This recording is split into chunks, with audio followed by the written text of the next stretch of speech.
Hey everybody, welcome back to HitPoint, a JRPG news show, an anime news show, a niche news show, basically anything that either Baku or I are interested in, we're going to talk about. And guys, we've got some stuff going on this week that honestly, I thought it was going to be a slow news week, but it looks like we've actually got plenty of things to talk about. Yeah, We'll be surprisingly. we'll be previewing some trailers, talking about some rumors. We'll be responding to super chats at the end of the episode, as per usual. And Baku, how are you doing this week, dude? Man, it's a long weekend here for some of us with Veterans Day in the good old US of A, and I had the opportunity to take a day off on Friday, and it was just a much needed long weekend. I'm contemplating on taking off on Monday just to make it a 4 days weekend, but here we are. I didn't get to stream over the weekend, and I'm feeling some kind of like streamer guilt right now. How dare you? I know. I get that I same said I was feeling gonna though. do it. I was like, oh, I'm gonna stream some Trails in the Sky, and then I totally didn't do it for 2 days. For 2 days, I told people that I would do some Trails in the Sky, and then I didn't. So I Mm, failed people. I also said I was gonna take a look at Tactics Ogre, which I also haven't done. But we'll talk more about that later. okay. How's your weekend? Oh man. So my weekend's been it's been a week, dude. Honestly, it's this weekend has been a whole week. Oh, geez. So, just not pictures, man. That's all I'm gonna say. Family photos and like conducting it all, like be it like just the whole thing. I hate it. Sorry. Family photo. I know. I know. That's what's been on my brain lately. Is like the last couple of days have been dedicated, at least part of the day, to like coordinating some like family photos for like Christmas cards and stuff for me Oh. and Amy. And that was the easy part, but also for like the in-laws. And because I Mhm. have like nice cameras, I've been roped into being like the dedicated photographer. I'm not a photographer. I don't know if you know this about me, but I'm a tech support and I play RPGs, and the amount of knowledge that I have pertaining to cameras is like the just enough to make it work when I hit the go button, you know. Yeah. Um, but anyways, I have the cameras, so I'm roped into like trying to help entertain a small terror of a child and be like, hey, look at the camera, you know. It's just, Mm. it's been a few days, man. And anyways, behind all that, personal stuff, there's also been a lot of cool stuff that I've been working on. Finished up Golden Sun this week. Oh, okay. Yeah, and I'm actually starting up Trails of Cold Steel on Monday over on twitch.tv/SuperDerek links in the description.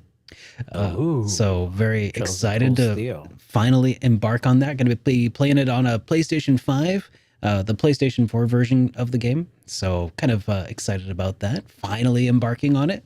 And then, geez, I've also been fighting with my own AV equipment issue all weekend long. Oh I no. know. Yeah, I know. Last week you had an AV equipment thing that I helped Mhm. you overcome, but Yes. man, like I said it in a tweet last night around like midnight because I was up until like 1 a.m. last night trying to figure this stuff Yikes. out, and I was like, man, the amount of time that I would spend troubleshooting things that like HDCP that should just work but for whatever reason don't is just Hmm. like I vastly underestimated that. Like when I first started making YouTube videos, like it really feels like sometimes it's like 60% just fixing things and like making things work in a way that'll like allow me to do the thing, and then like 20% is actually like the creating process or playing the games. Yeah, I don't know. Anyways, that's, or at least Yeah, that's where the no. effort goes, I feel like. I hear you. I'm glad that you were able to point me to the right direction to fix some of the audio video issues. Now I can move and start doing the rest of my room. I have some plans to redecorate and buy new furniture to redo the back of my room. So hopefully that will come soon enough. Yeah. Yeah, yeah. Soon enough. Yeah, but I'm also streaming on Twitch. Some of you did not know. But also doing trails. Wow. There's a lot of trails going on, Mr. Derek. There's a lot of trails going on. I know. Trails of trails all over the trails. Trails of trails. I'm in an earlier trail. Mr. Derek's further along down the trail than myself. I am going through Trails in the Sky the third, and I believe we're in chapter 2, which is pretty early. Yeah, it's very early on. You've only been, I mean, to be fair, you've been playing it for like 2 months, but you also took a month off during October to do some, well, I was going to say to do some Spooptober, but I think you actually just kind of took that. No, well, I started the end of September. Yeah. And I had 2 streaming. And then I took the whole October off, and then now we're getting back into it finally. So it was just the 3rd stream the other day on this game. So even though it's been like 2 months, but yeah, so that's happening over at twitch.tv/Bakusan JRPG. So come hang out. I'm actually gonna do some streaming today to make up for not streaming the last 2 days. No, Baku, are you gonna just like make more promises that you're not gonna? Just teasing, man. It's okay. It's highly possible. Let's see how I feel after this long show, because we have a lot to cover. That's what I was gonna say. Like, I'm not just trying to make you sound like a flake, but we have a lot going on. We sure do. All right. Well, before we do dive into a lot of that other stuff, we do have some comments from last week that I thought we'd take a quick moment and respond to. Some from this one here is from Redinum, who says, and I saw this first thing like the night that we finished our episode, and I gave it a heart right away. He said, I can't believe Square Enix already failed No NFT November. It was perfect. It was the perfect pose. It was the perfect pose. Just, chef's kiss. It was perfect. Chef's kiss. Like, immediately. I was typing the description. I was chatting with Derek after stream. And he's like, hey, take a look. So someone already commented. I'm like, what? I know. I saw it. And I was like, Baku, you have to see this. Well done, Redinum. Thank you. It made my night. That was perfect. Yeah. Thank you. All right. Next, we got Lasty Bongo, who says... we still have daylight saving time here in Sweden. Don't know how it is with the other European countries, though. And Scott also mentioned that other parts of Europe also has the daylight saving time. So here's what I found, right? So I found that in 2019, the European Parliament voted to remove daylight saving time from the EU, which I assume already took effect because it was like 2019. And, unlike us, European actually moves pretty fast with whatever they vote on. But it seems like the vote is stuck in the European Council, which I actually don't know what the differences are. I imagine it's kind of like an upper-lower chamber again for like the EU. I don't know, but it's stuck somewhere. So... yeah, sorry, European viewers. You're gonna have to deal with the daylight savings just a little bit longer. But hopefully we'll be able to get through it. I don't know.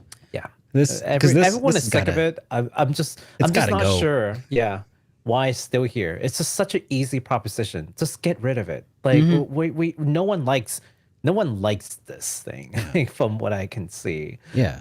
And studies shown that it's actually pretty harmful to especially older folks. Oh yeah. People die the rate of heart attacks increases like 10% on the day you fall back. Crazy. Which is disproportionate compared to like, the amount of time that you it's awful. It's like 10% of heart attacks 10% increase that we can just like shave off with something we don't even really like. So it's weird. I know. Anyway, so that's that. And then we got one more from Mega X6 who says, I love the PS5 story. That's something I do and tell people in a similar manner. Glad you treated yourself, Mr. Derek. And actually, it wasn't even just Mega X6. There was like a couple of other ones. So it was just like, that just sort of encaptures like the sentiment from a lot of folks. So congratulations to your PS5 again. Thank you. I'm glad to have a PlayStation 5. I actually unpacked it the other day, And that's when I found out, like I was trying to get everything prepared. It, by the way, it downloaded and installed Trails of Cold Steel 1 in like 30 seconds. It was like, this is the power of SSDs in a console. Like, I mean, I've always had an SSD in my computer for as long as like 10 years or more at this point. So it's like the fact that it's coming to consoles now is just kind of like, wow, is it really only now coming? But anyways, but that's when I also realized I was like, huh, this sure does look like 1080p because it was. And then that started the whole rabbit hole of trying to figure out how to finally get it working in 4K. And anyways, that's enough of that. Let's think happy thoughts. I have a PS5 and my wallet is crying. Happy thoughts. Okay, moving along. We also got a voicemail.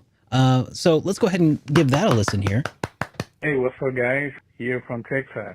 Big fan of the show. Now, SuperDerek, now that you got the PS5, what is going to be your first PS5 title RPG that you're going to play?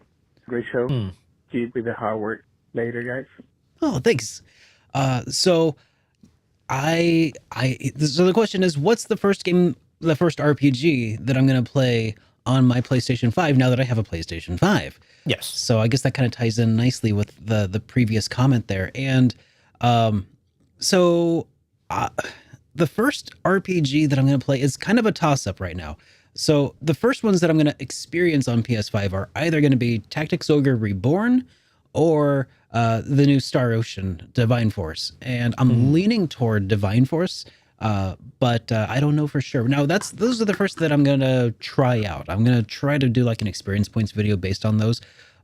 But I'm thinking that the first one that I'm going to play through will probably be maybe Soul Hackers 2, maybe. Oh, okay. Because, I gave that a little bit of a play and really enjoyed it, my time with it so far, but I definitely want to go further into the game and see more of what it's got going on, because it was a lot of fun so far. But so that's the first one I think I'm going to probably complete, but at least to play Ogre Reborn or Star Ocean Divine Force. Yeah. So thank you so much for that voicemail there. And it just occurred to me that if anybody would like to leave us a voicemail, they may do so by using the link or the phone number at the bottom of the screen at 785-337-3805. So thank you so much for that voicemail. Yeah, write that down. Send us some voicemails. Please do. Yeah. So let's go ahead and move along here into our next section, covering some of the updates. Yeah, that's right. Yes. Updates to previous releases. Now, we will also be responding to super chats at the end of the episode. So if you have any burning questions that cannot wait until the next episode when we listen to another voicemail or respond to comments, you may ask us the way. Ask away in the super chats down below.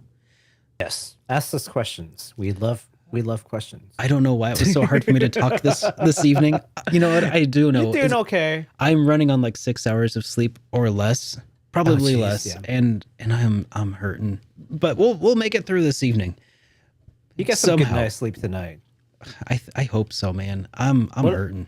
Well, let's start easy. Let's start easy. Start us off with some updates. Okay. Yeah. Yes. Updates. So let's go ahead and start us off with Valkyrie Elysium, because Square Enix has just released the promised November update for Valkyrie Elysium, which adds Hilda as a playable character.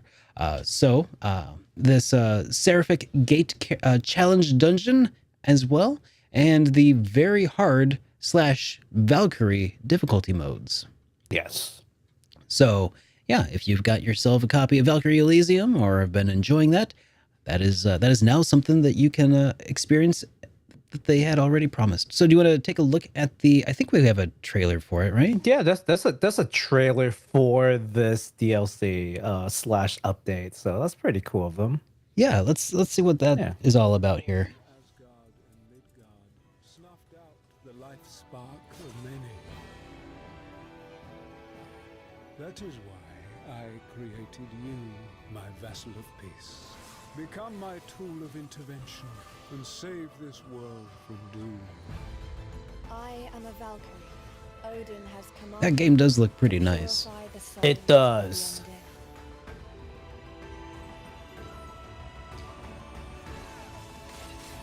So Hilda who is that? Is that a character from a previous Hilda Valkyrie? is another Valkyrie. Okay. It's actually not very clear if this has any connection to the other Valkyrie games. So Okay, I'm not super familiar with the Valkyrie Profile games or Valkyrie Elysium. So that's why I felt like I needed to ask, like, is this Hilda, is that a Valkyrie from one of those previous games, or? yes, but I'm not sure if they have any actual connection. So Okay, or if Yeah. it's just sort of like they're included as like a skin or something, basically. you know how like each of the breath of fire like characters are like, oh, it's the same character, but they're also like not the same character. Like you're Yeah. not sure. It's like gotcha. that. It's like Okay. I don't know. I'm reluctant to say that it is. Hilda makes certainly sense. has made appearances in other Valkyrie Profile games, but yeah, I'm not sure if this Hilda is the same as that Hilda. They have similar general design, if that makes sense, Okay. like dark armor, etc. But yeah, so that's pretty cool. You know, I can't help but think when I'm like when I hear people talk about the recent Square Enix games like Star Ocean, Valkyrie Elysium, Deus Field, like in any other year, they would feel like they would have made bigger splash. I know. But, like, I've been now it's thinking just about this lately. It does seem like Square Enix is really just like, I mean, some of this is the hose of flow of games was like kinked during COVID, nothing could get Yeah. through, and then they just unkinked the hose and just like RPGs everywhere. Yeah. But I don't know. I wonder if this is going to invigorate their fan base, or if it's going to. I don't know. I feel like a lot of people who would probably have bought a lot of these games are probably also like, pacing themselves because of money. Like they're releasing games faster than you could legitimately play through them. Yes. Like Harvestella. Now Harvestella is relatively different just because it's a brand new title, but it's still eating some of the same, RPG folks' time. So it's still eating off the same pie as far as like resource is concerned. Yeah. So you have that, Valkyrie Elysium, you have Live Alive, you have No, Live Alive is a very short RPG. So, I mean, as far as RPGs go, because it's, a Super Nintendo RPG, so that might not be as big of a problem for a lot of people.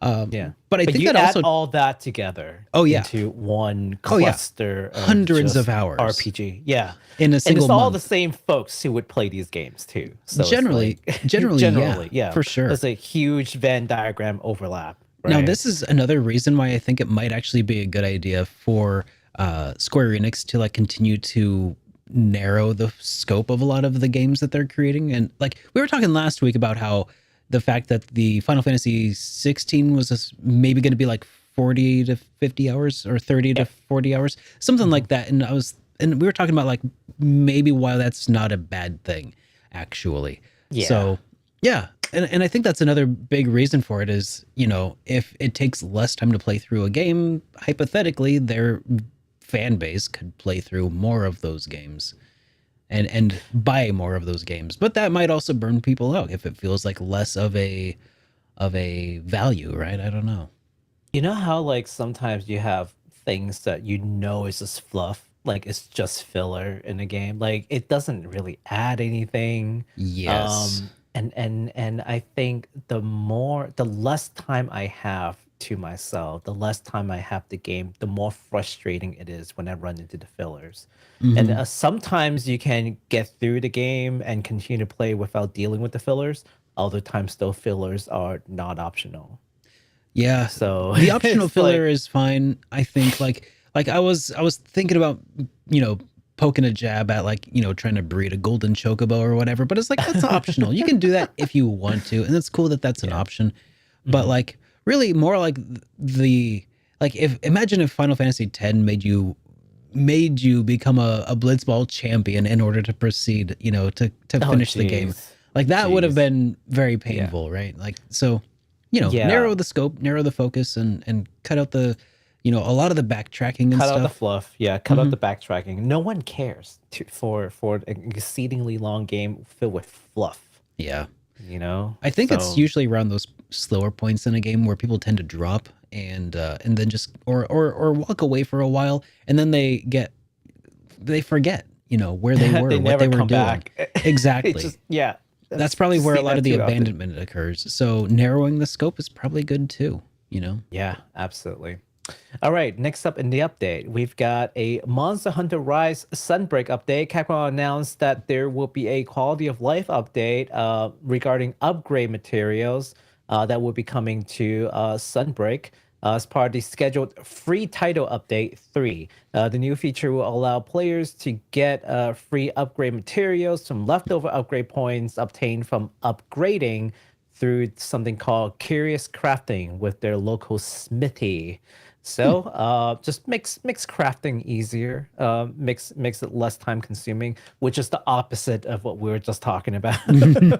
Thank you for making this crafting game less annoying. But yeah, so that is coming again soon, towards the end of November. Awesome. All right, no trailers for that one. Huh. And now, but we do have some upcoming releases that we can talk about. So yeah. Oh, yeah. Let me move on over. Yeah, let me change that section here to this game's releases. Thank you, Baku. Yes, upcoming releases. All right. First up, we've got something called the NEOGEO Pocket Color Selection Volume 2, which just to tell you that there was a Volume 1 at some point. I had no idea there was a Volume 1. Yeah, I had no idea there was the first volume. Okay. The second volume of the NEOGEO Pocket Color Selection will be available on the Switch, and the collection will include 10 different games. Some games are in Japanese only, which is very strange, but we have a trailer so you can look at what those games are. All right, let's take a look at it.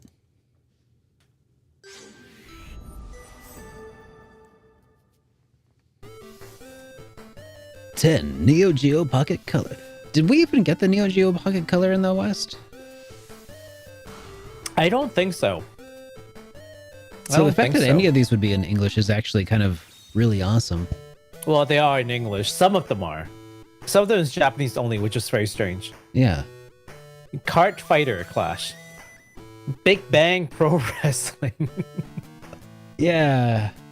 I mean, how could anybody do without, Unitron. Okay, that looks pretty cool. Looks like a Robo Pokemon. Kinda, yeah. Robokemon. Mega Man Battle and Fighters. So this one is in Japanese only. I don't know what that means. I mean, that's probably but- okay. I mean, it looks like a standard pack. Puzzle Link. Oh geez. dear. That looks like a headache. Yeah. Yeah. Nope. Neo Pokekun? I think this one might be in Japanese only. I don't know what I'm looking at. I have no idea. The King of Fighters Fighters. Battle de Paradise. Interesting. Japanese only. Uh-huh. Baseball, because of course Yeah. you do. I mean, I don't mean to sound pessimistic at all, but it seems like tennis. it's maybe all the good ones were in the first volume. Neo Geo Cup 98. I mean, come on. How else are you gonna relive the 90s? I mean, sometimes maybe I don't. All right, I've included this because I feel like some of you would want this nostalgic hit. So there you go. It's hard to feel nostalgic for a console that you never had access to in the first place. I don't know some people might. Some people in chat might. I don't know. I didn't have a Neo Geo, but yeah. Is it? Oh, it is getting a physical version though, which is interesting. I wonder if that's going to be rare someday. Just Could be. Just saying. Or it's in the dollar bin. One or other. I mean, hey, those are not mutually exclusive terms. I mean, once upon a time, Earthbound was in the dollar bin. Mhm. Yeah, that's fair. That's fair. So, yeah, ¿Por qué no los dos? Yes. So, right. yeah, that's pretty interesting. Moving along this week. Moving along. This week, the PS5 version of Ys VIII will be released on the 15th for North America and on the 18th for Europe. The game will run at 1080p at 120 FPS or at 4K 60 FPS. It's going to feature faster load times, high resolution textures, better all-around visuals, and all of the DLCs from the previous PS4 version will also be included. Yes, Which is pretty big. Yeah. It should also be noted, though, that any save files that you might have had on like the PS4 are not going to transfer over. So, yeah, do keep that in mind. Although, you know, if you haven't had a chance to play it already on either the PS4 or the Vita, you know, or the Nintendo Switch, then this is a pretty good way to go, I think, you know, especially if you are all about that frame rate, you know. All about that PS5 performance. I've never had a monitor that goes over 60 FPS, so, you know, just I have no concept of like, why would anybody want 120 frames? I don't know. It does look smoother. It really does. I'm sure it does, but I mean, like, okay, sure. That's about it. It just does look smoother. You know, I think we have a trailer for it. Do you want to take a look at that? Yeah, let's do it. I wonder, is the trailer in 120 frames? Absolutely not. But I sold my PS4 version and I bought the PS5 version of Ys VIII. And then when they announced the PS5 version of Ys IX, guess what I did? I just sold the PS4 version of Ys IX and got the PS5 version. I'm like, I'm moving on up, man. I'm moving on up. Now, I will also say, for anybody who is curious if this game is any good, it is. And I have a full review talking about it from back when it launched on the Nintendo Switch.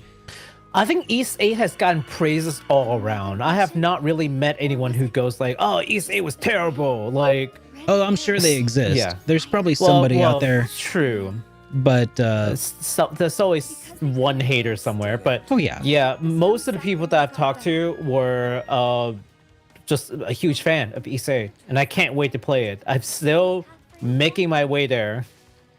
I mean, unfortunately, Baku, there are no bump mechanics, so. Oh no bump mechanics. I know. So how's it an Ys game with no bump mechanics? Exactly. See, Baku, we've just made one more hater.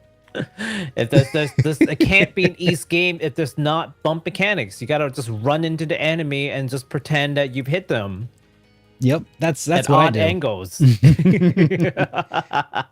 Where's the realism? But yeah, keep your eyes peeled for that. Again, on the 15th for us here in the U.S. and North America, and then the 18th for the folks over in Europe. Yes. All right. Next we got a 2D platformer called RWBY Arrowfell by WayForward and Arc System Works that will be releasing this week on the 15th. On PS4, PS5, Xbox One, Xbox Series XS, the Switch, and PC. No trailers this time because they didn't release any new trailers, and I don't feel like watching the same trailers the third time. So there you go. Just a reminder. Sweet. Keep your eyes peeled for that. Next up, we have a remake of a 2013 indie horror game that Baku's making me talk about. It's called The Forest of Drizzling Rain, which is coming out on the 16th via PC, via Steam. And the English localization will not, unfortunately, be immediately available at launch, but it will be coming at a later date. That later date? Don't know. Don't know. But we can take at least a look at what the trailer looks like. Yes. You can take a look at the trailer. Just to remind... We actually looked at this trailer before, but I think... it's been a hot minute. It'd be a good reminder, of what we're talking about. Yeah. What do we got here? The Forest of Drizzling Rain.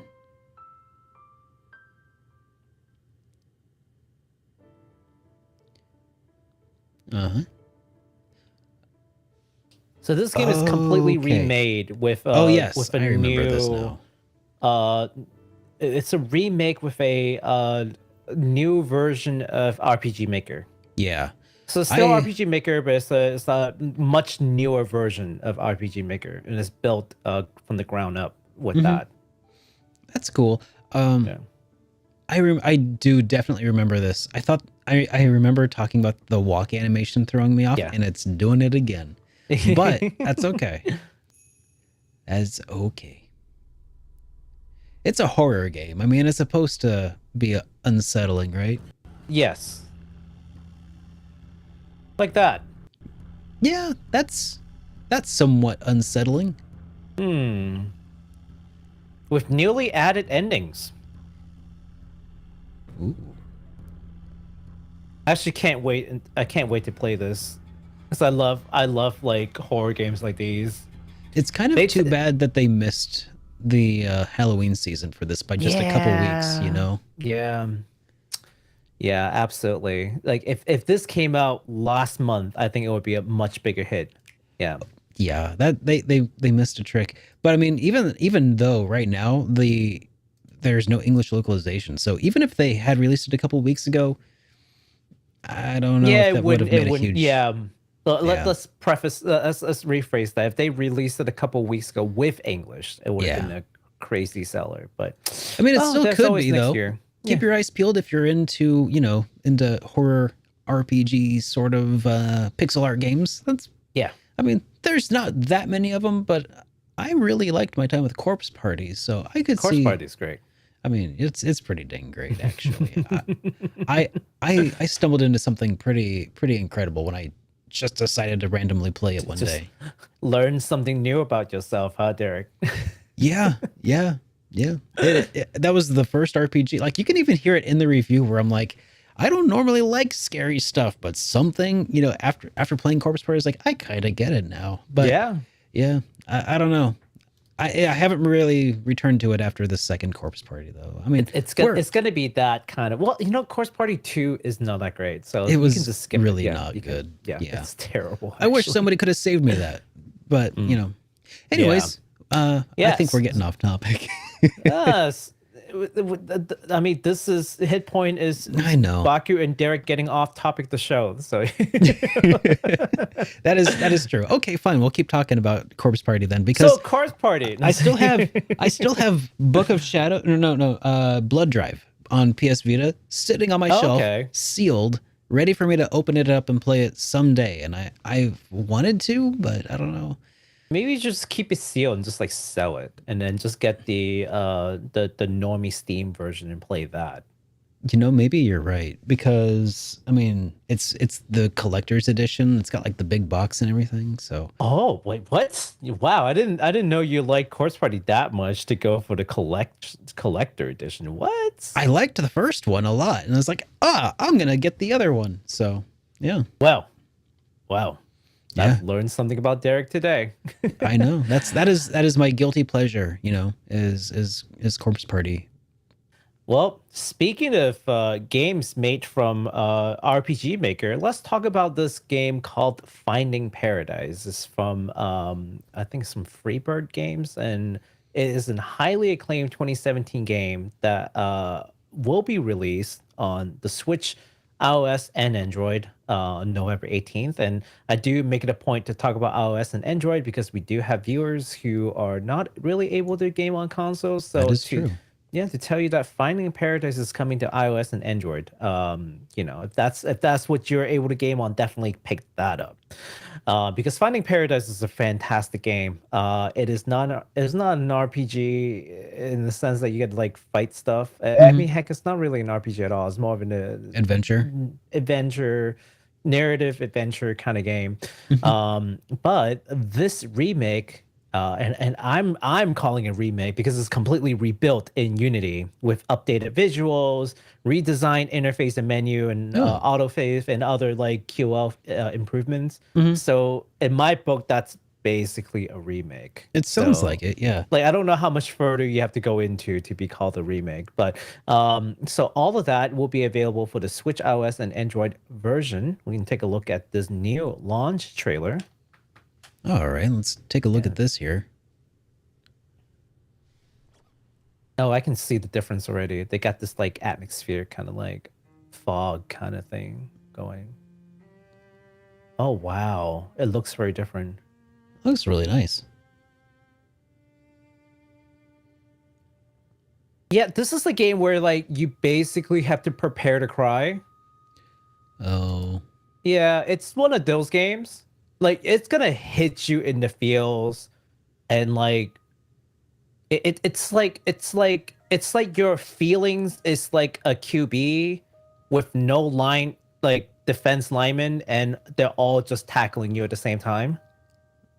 I don't know what tackle defense lineman. It sounds like sports jargon. So, sounds like sports jargon. Yeah, I don't follow. I tried my best to sound like I know sport. Did it work? But just, you know, prepare to feel again. Yeah. This game will it'll hit you. I think that's like all Freebird games. Like just I think that one mission only, to effectively make you cry with pixel arts. With effective storytelling and just, you know, great humor, great timing.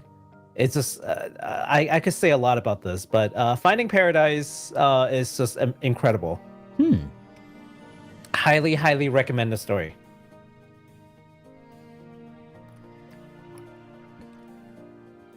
Looks pretty interesting. Yeah.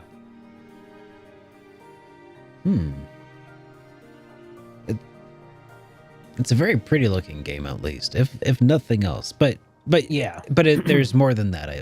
It sounds like, based on your experiences here. I mean the long short is, without any spoilers, you play as two scientists who works for a certain lab, and when it comes to the end of somebody's life, you're called on to help them relive their lives, basically, so that they can go without any remorse. Oh. And so, yeah, so you dive in to try to, you know, do certain things in their memory so that they can like go peacefully, if that makes sense. And that's the gist of it. I don't want to go too far into it, but there is such a service, and you work for such a company, and you basically dive into these people's memories.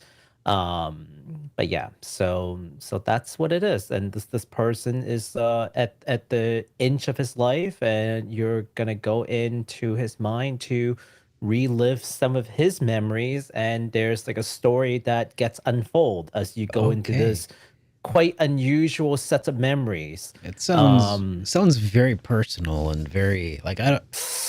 It hurts. I don't know if this one hurts. Let's.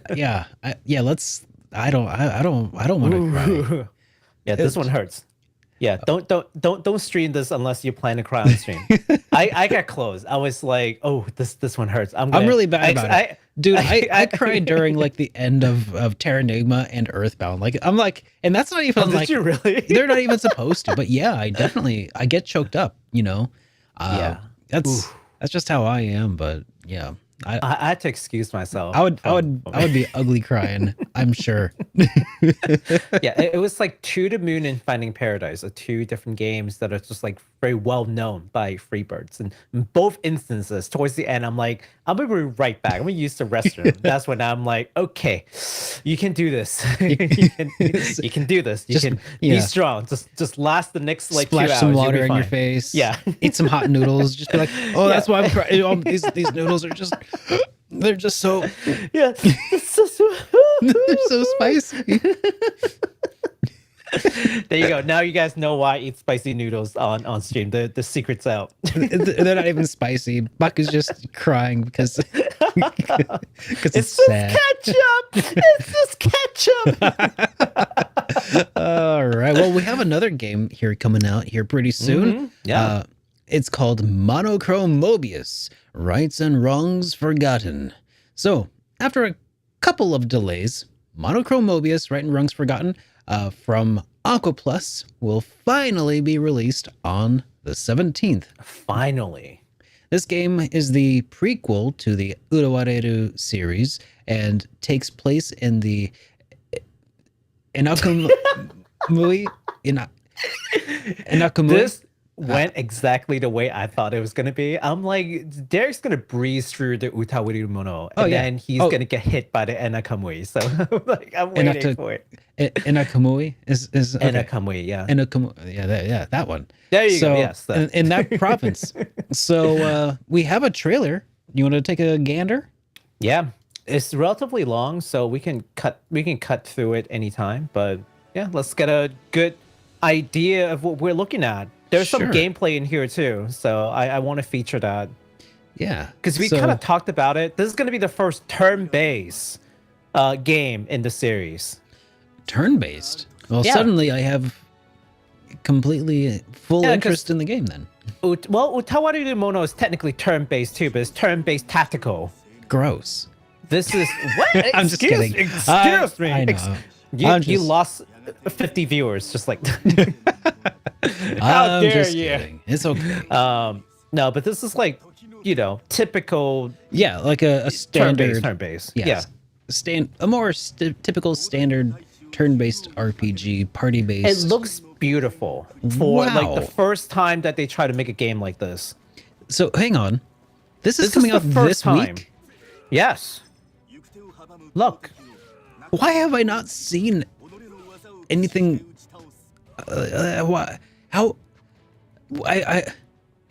This looks great. How have I forgotten about this already? I mean, I remember the name. Because they keep delaying. I remember the name, but I don't. Yeah. Jeez. Okay. So I think it's a pretty good jumping point for people too, if they are just like confused about Utawarerumono, like I am. Yeah. Because this is the prequel. Like, it's not dependent on. I mean, you might get more enjoyment by knowing about, the Utawarerumono world. But like, I don't think it's gonna hurt you for like not. Like, you can just start with this. Yeah, that looks really nice. Yeah, for a first like, let's call it open zone turn base. Oh, I like that phrase. I like that makes sense. Sure. Yeah, someone started calling things open zones versus open world, and it's kind of stuck with me. Yeah, that makes sense. It looks really good. It's a typical turn-based RPG. Dude. Strike first. Seize the momentum. Okay, so this is coming Stagger out enemies on the 17th. That is it is rad. Now on Steam, I believe. Actually, is it only on Steam or? Let me take a look really quick. I forgot to. That's something I forgot to post. I'm like, can I play this on PS5? Because hold on. Kind of want to. It is only on Steam for English. Oh man. Yes, well, this is that kind of. Yeah. I mean, I kind of doubt my RX 480 can run that. It is on PS5 for Japan. Well, lucky them. I mean, there may be a PS4, PS5 release later on. You never know. Yeah, I mean, it's. I would say if they've already done the localization, that's the expensive part.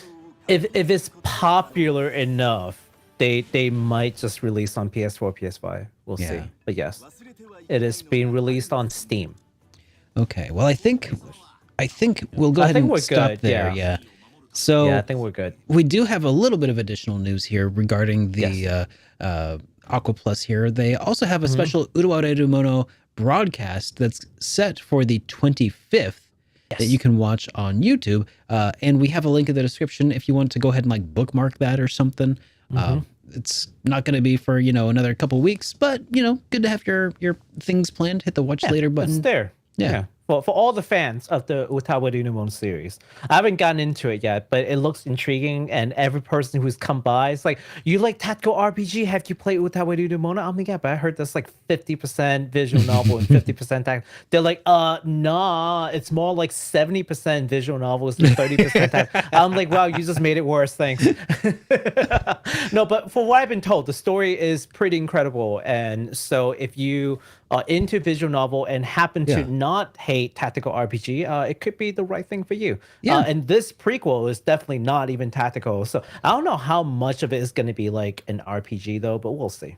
You know, I mean, Persona is about 50% visual novel, really. No, jeez, we're just making fun of we're making fun of the long door in Trails in the Sky Third, where like we walked into the first long door and it was about Tita and it was like 2 hours long story. Yes. Yeah. Just when you think it's over, it's like the next day. I'm like, wait, how is this sequence not over? I know. And then they're like, okay, fine. Yeah, sometimes the third also feels a bit like visual novel, but some of them you can play and some of them are just like a movie. But I mean, hey, what it really is like a big long like fan like, and when I say fan service in this context, I mean literally just it's something for the fans. Not in the sense of like this is, you know, full of TNA, because it really isn't. But yeah, the third is really great. I liked the story. Don't get me wrong. I really liked. I was telling chat, I'm like, I really liked the story. I just gotta break it up. Broke it up a little bit. Yeah, like you at least need to fight some stuff. Bring me back. Let me fight some stuff. Bring it back. You at know, least let me save the game. So if I need to like run to the restroom or something. It was super long sequence. It was cute though. I really liked it. But yeah. Anyways, now that we're done talking about things, let's talk about like the big boy, the big release of the year, the biggest, potentially largest JRPG launch of the year. You already know what it is. What is it? It's time for the new Pokemon. It's the new generation of Pokemon's coming out with like a motorcycle looking legendary that I absolutely hate. Well, I hate it so much. I know that the legendary looks so stupid. I hate it. Yes, and do you want to lead with the trailer just so I can refresh, because I've been kind of living under a rock on this one. I don't know if they showed a legendary in the trailer, but yeah, let's take a look at the trailer. Okay. We have a lot of news that we can talk about, and you can. It's a lot of news for this one, and as you would imagine. Like, how long is this trailer? Like, you could probably just go ahead and like not that long. Hit your talking points if you want to while we watch the trailer. It's not that long. Okay. Yeah. See, I think I picked the shorter one. Yeah, but it kind of does the game justice by watching this one versus the other one. There is a newer trailer, but the newer trailer was more like showcasing the theme song. Yeah, see, there you go. Those are the legendaries with like the wheels. With the wheels. I was like, what? Like, why? Well, I hate it so much. I hate it so much. I hate this so much. Oh my god. Yeah, that's, you know, I like the concept of having a vehicle. I don't like the concept of it being a Pokemon. Like I remember, much less the legendary Pokemon. Yeah, like cars and trucks and stuff, they exist in regular Pokemon. Like, just give me a motorcycle, that's fine. Oh well. I feel like a horse is like a real like motorcycle animal. Yeah. Right? Like that's the closest real analog. Which we had one since Gen 1. Yeah. We've had Rapidash since Gen 1. Those Ponyta. hot professors. Those beautiful, gorgeous professors. Like, they're freaking models. Like, unnecessarily beautiful professors.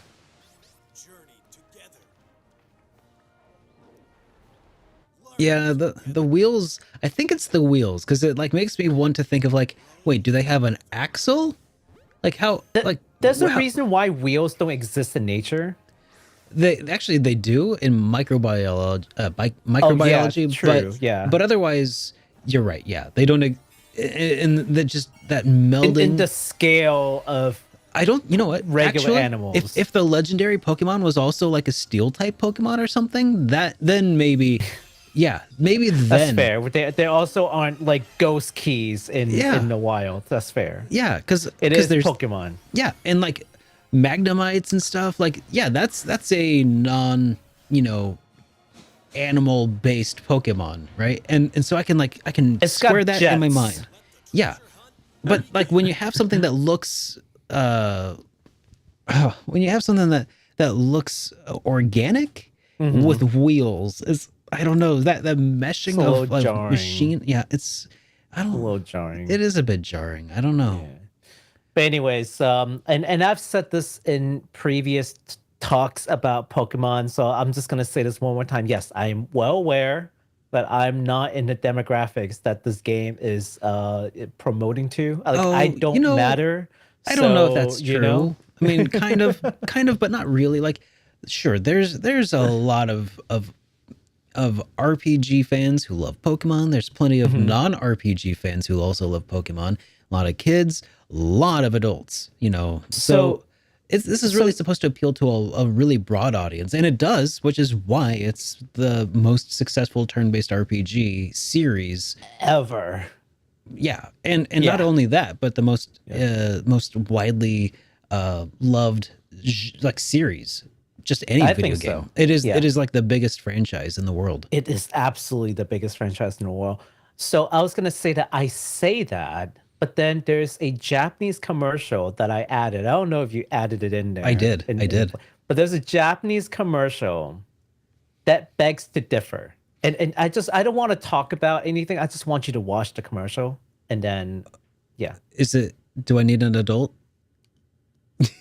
Okay. Just watch the commercial. All right. Wait, did you That's not it. Oh no, that's the next one. The next one. There you go. This one. Okay.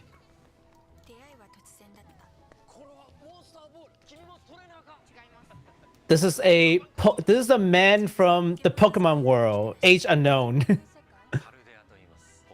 She's asking about the Pokemon world, and she's like, and he explained what the Pokemon world is. It's a place where you can do everything and also do absolutely nothing if you want. And then he invites her to the Pokemon world. And then it says basically like where the freedom of wind blows, so to speak. So basically, this is a commercial from Japan that is trying to tell the adults in Japan that yeah, you can definitely play Pokemon and like not be ashamed. Yeah. That's yeah. So I guess I guess you were heading that way, and I cut you off at the pass. That's okay. As long as you know what transition I was going for, that's all good. Well, I appreciate that. All right, time to talk a little bit of details in Pokemon. So, the game will be released in November 18th. There are a couple of things that we want to touch on. So first is a new feature called Terra Raid that will be added to the Scarlet and Violet that will allow you to team up to 4 players in a time battle to take down a powerful Terra Pokemon. Players will be able to catch the Terra Charizards and Terra Eevees in scheduled events sometime between November and end of December. The Nintendo Switch Online membership will be required to participate in Terra battles with other trainers online. You will also need to download the version 1.0.1 update, which will be available as soon as the game launched to play online. So I don't know why that just wasn't like, it sounds more like a thing that they need a patch in for you to go online, but just know that you need to do that so you don't turn on the games like, oh, how come I can't get on? It's like download a patch. It's day 1 patch. Anyways, players will play players with play records from Arceus, Brilliant Diamond, Shining Pearl, Sword Shield, and Let's Go Pikachu and Eevee will get Rotom phone cases with respect to each of the game series. So Arceus has one, Diamond Pearl has one, Sword and Shield has one, Let's Go Pikachu and Let's Go Eevee also has like a different case. So there are 4 phone cases in all that you can use in game. Compatibility with Pokemon Home is slated for spring 2023, so you're not going to be able to access Pokemon Home immediately. With Pokemon Home, once it's linked, you'll be able to transfer Pokemon between the two games, so between Violet and Scarlet, and also bring past Pokemons into this version of the game. So that's coming in spring 2022. You can receive a special Pikachu via mysterious gift feature until Tuesday, February 28th as part of the early purchase. Yeah, early for this game is anytime before February, according to the Pokemon Company. Okay, so I guess they're trying to break it out by like quarter or something, right? Yeah. As long as you buy this game and get it before February 28th, you can get the early purchase bonus. Okay. Yeah. Good for them for being so lenient. So that's what we've got for the probably largest JRPG launch of the year. I mean, regardless of how you feel about the franchises. And it's like this long-lasting popularity is it's hard to deny. Can I say one thing here, as because you did mention that day one patch and how it's weird that it wouldn't be included. On the other hand, though, like at the same time, if there was going to be like a day one patch, it would the one I would like it to be is something that enables internet functionality, because like 20 years down the line, the patch is not going to be available. People aren't going to be playing online, but it won't affect the base functionality of the game, and I really appreciate that. Well, that makes sense. You know, so now that you mention it, that does make sense. Yeah. A lot of that function. Well, hopefully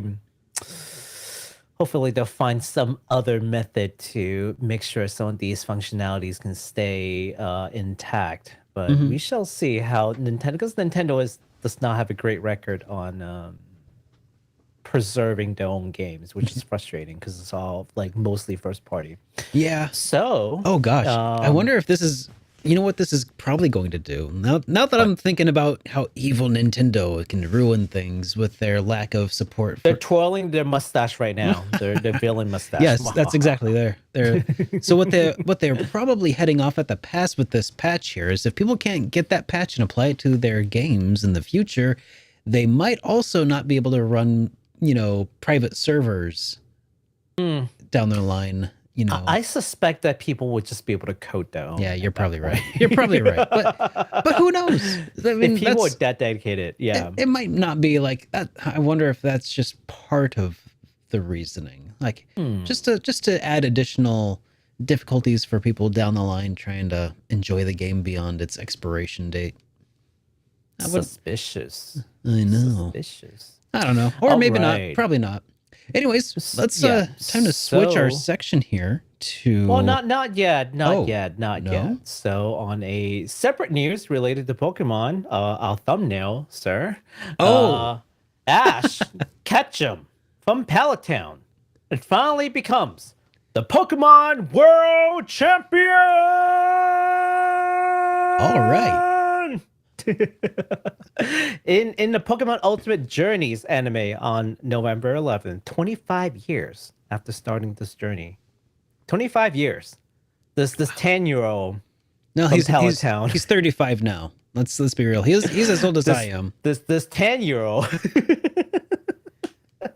He's 10-year-old canon. Like it's just he is 35 years old. I don't know what took him so long to become a world champion. I did it in like 60 hours.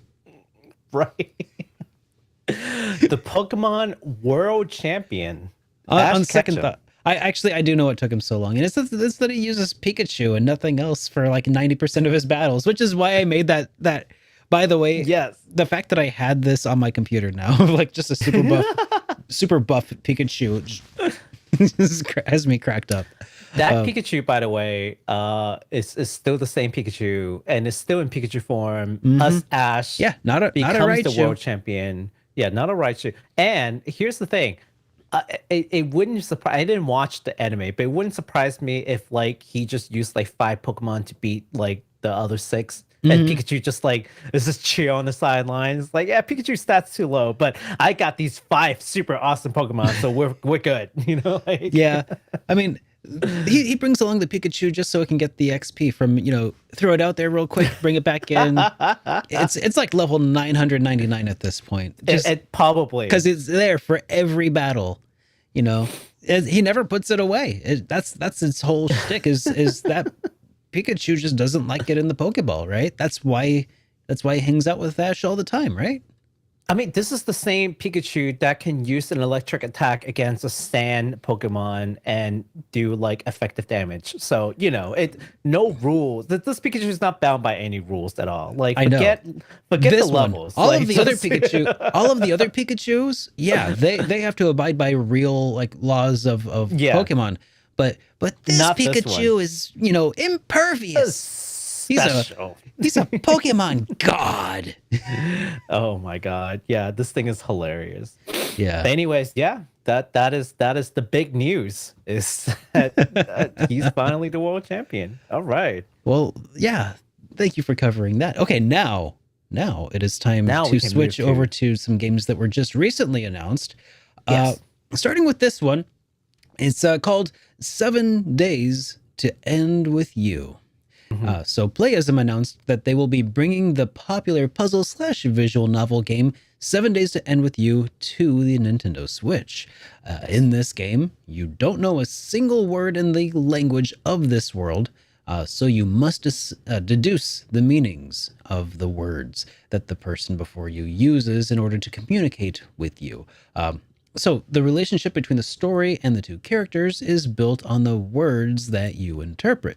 Yeah, this game is super cool. So it's kind of like being stuck in an area you don't speak the language in. Kind of pretty interesting. So in addition to optimizing the game for the home consoles, the Nintendo Switch version will also come with a slightly different endings, or with slightly more than just one, slightly different endings, and also new endings that are completely exclusive to this version. So do you want to take a gander at this trailer?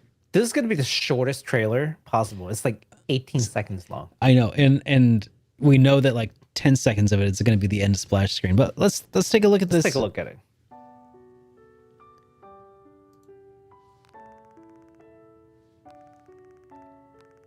Yeah, that's kind of the game. It's just weird symbols, and you just have to like try to figure it out. Fair enough, because you have to figure it out. Yeah, and if they show you too much, it's the whole thing is the mystery, the lack of ability to interpret adequately. And I mean, right. And surely whoever they're interacting with would know that like you don't speak the language, right? So. Yeah.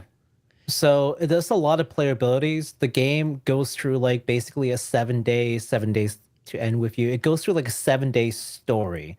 So each of the playthrough is like relatively short, and there's a lot of replay value because then the second time you come around, you may interpret the story the different way. And because you change, like, so there's like a dictionary that you open, and then you can type in like what I think this string of symbols mean, what I think this string of symbols mean.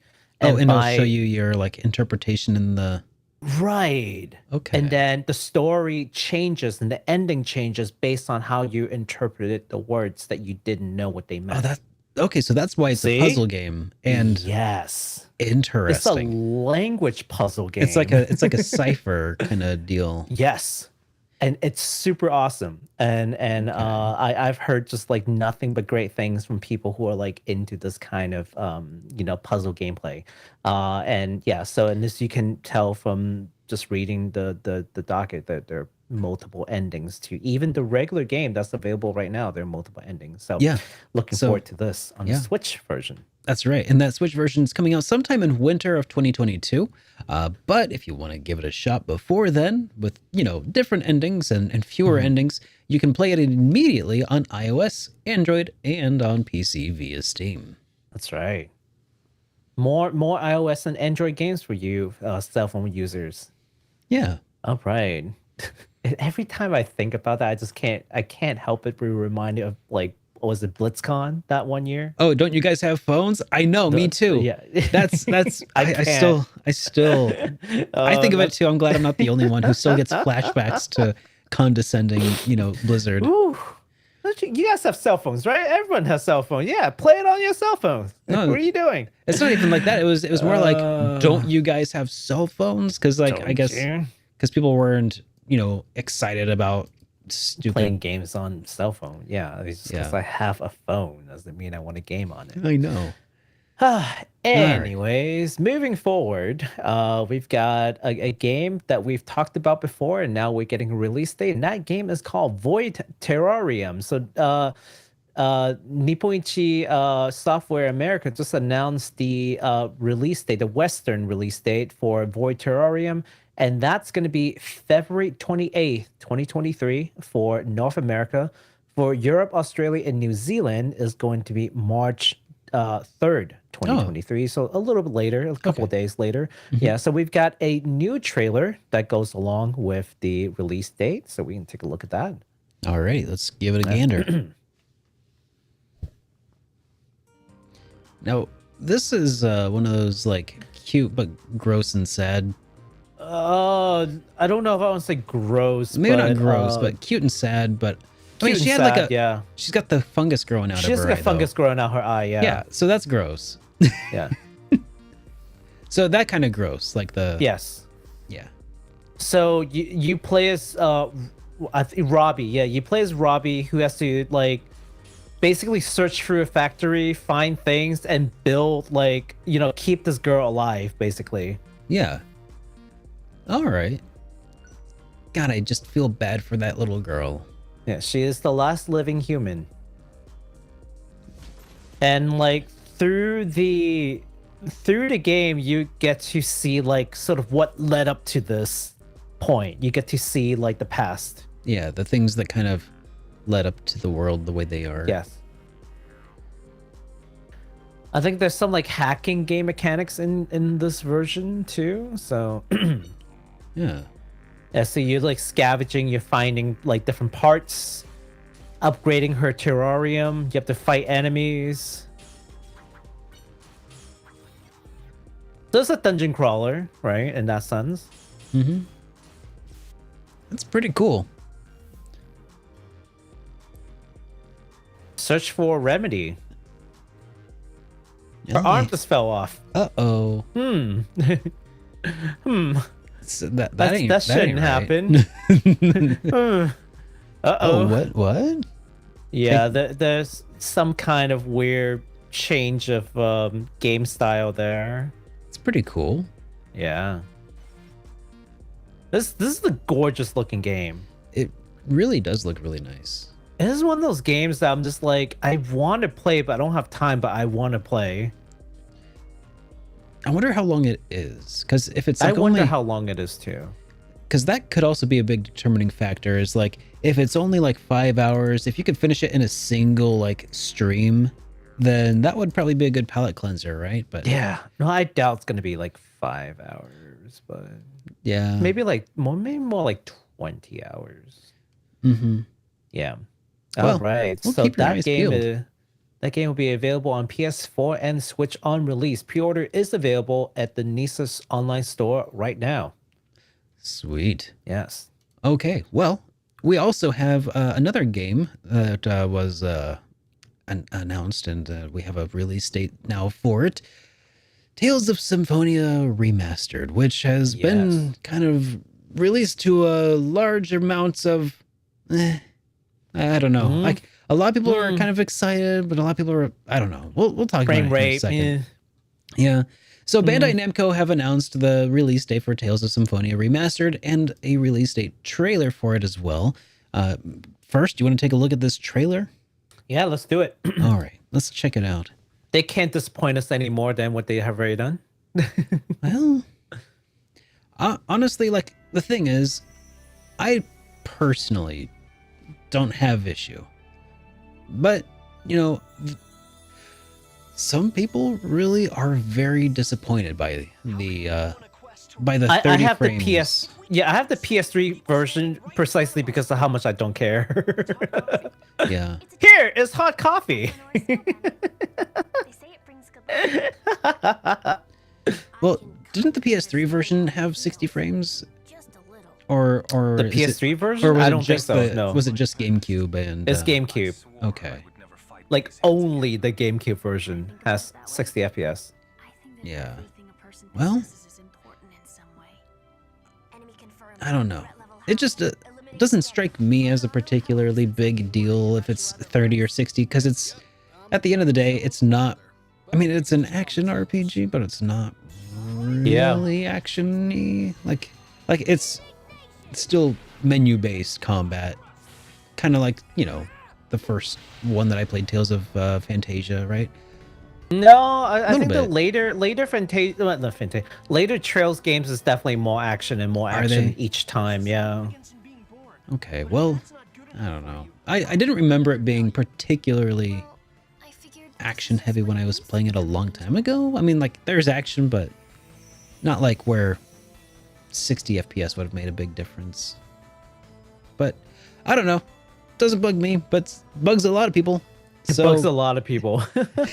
and those people that it bugs are very, very vocal about it. So, you know, just be aware that when it comes out on PS4, Switch, and Xbox One, that you're not going to want it, most likely. Yeah. Because it's only got the 30 frames per second. So, you know. Yeah, I bought the PS3 version because it comes with like the second game in the PS3 version. So I don't have to use like a stupid remote to play it. And I think it's like probably the only like real playable version of that game that's in existence. If I ever want to play it and have time to play it, but we'll see. So yeah, I do want to play that, like the second. I've heard people say that it's not good, but you know, I kind of want to be the judge of it. So anyways. Mm-hmm. So in addition to the standard edition, fans can also not pick up the Chosen edition with the physical game steel case and some art prints and stickers for PS4 and Switch only from Bandai Namco's store. So if you want to not buy those, that's where you can go get them and not get them because it's only in 30 frames. February 17th, guys, next year. All right. Can I just say for a second that it's like these are RPGs, they're stories. Like it feels so lame that people can be so reductive about the experience and like, you know, I can't play it on GameCube because I don't have a GameCube, but I'm not gonna play it because it's only in 30 frames because, you know, because 60 frames it's garbage. Like there's this prevailing like attitude among so many people, and it baffles my mind.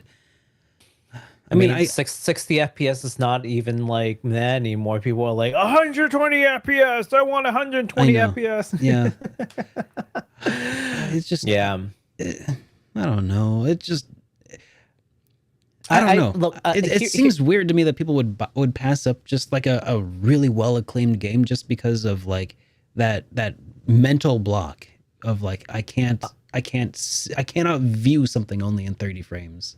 I think my take is this: if it's a new game, especially AAA, and it's not 60 FPS, like that should just be the standard at this point, right? It's like there's no real reason for you to stay at 30 FPS. Yeah. And if you don't, then that's just odd at this point.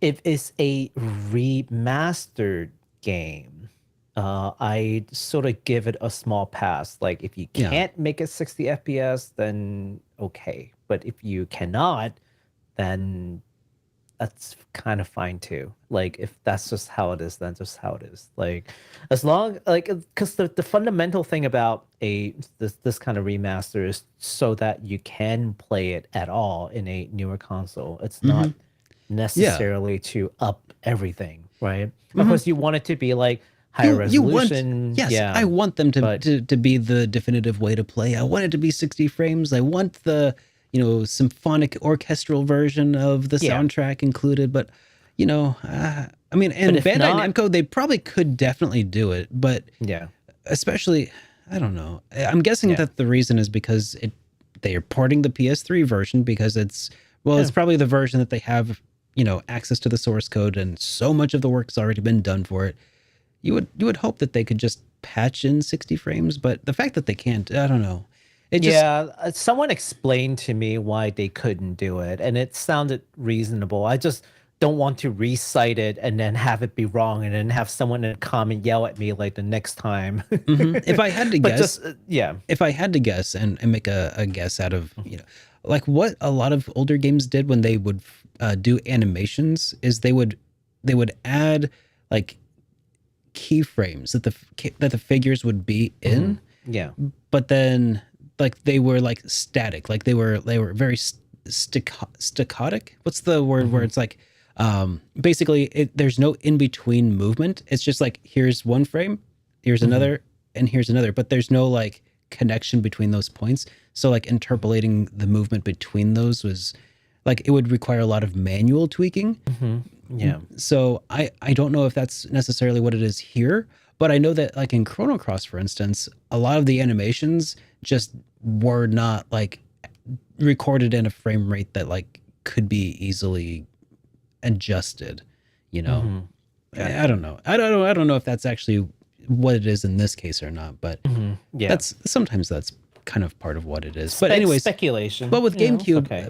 with GameCube though, if it was already 60 frames, then they should have something to draw from. But it would probably have to send them way further back in time to like old source code, if it even exists, to find it. I heard the issues that they added things on PS2 that they kept and they ultimately kept, and then so it was a toss up between, okay, do you want 60 FPS with none of the additional stuff, or do you want the additional stuff and keep it at 30? Yeah, that was like the decision point. They couldn't do both for one reason or another. So That makes sense. I mean, they probably could, but it would have just cost way too much to do, I'm sure. prohibitively expensive to bring a remaster to market. So yeah, it's what it is. You know, get it if you want, don't get it if you don't want. You know, it's Get it on Steam and mod it if modders are willing to do the work. yeah. I mean, the Steam version is already out, so you know. Yeah. Yeah, it's been out for a long time, actually. All right. So we do want to talk about this one last game. Well, not one last game, but one last thing before we move to like the big like Oh my God. of games. Yeah, I know. When I saw that, I was like, oh no, we have to cover this today. I know. But anyways, this game has nothing to do with that blurb. This is actually the newest title to many people's guilty pleasure. The Neptunia Sisters vs. Sisters just got a release date from Idea Factory. In this title, the goddess candidates are sent to investigate a laboratory where they found the Ashen Goddess, who then trapped the girls into a deep sleep capsule.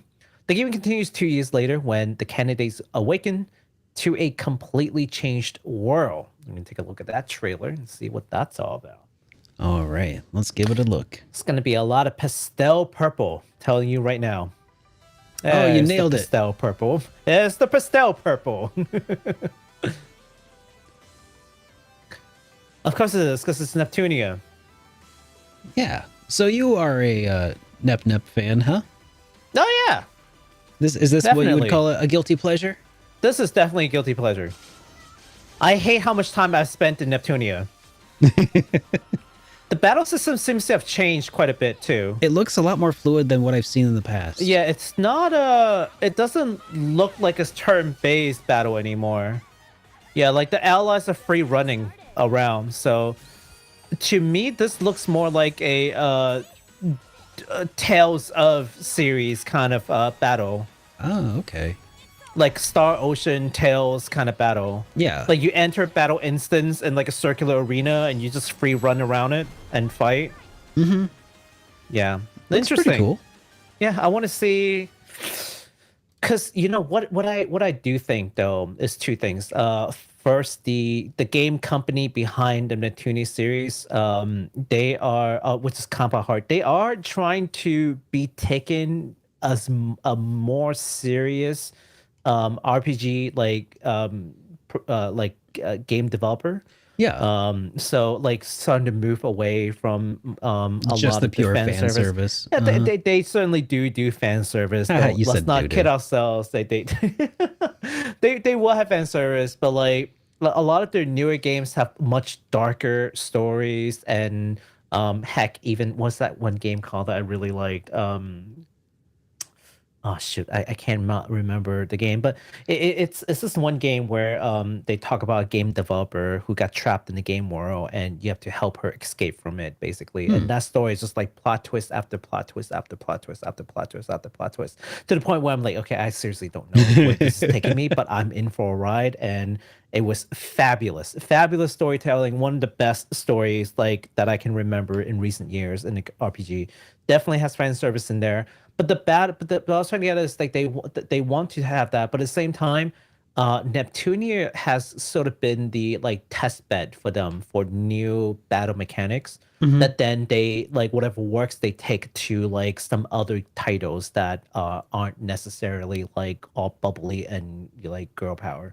So it's just like it could be anything. Like it could be like a dark horror game, which is like this is one other game that they also made, and I also forgot what it's about, but it basically has something to do with like dragons and witches, and it also had like a pretty dark story.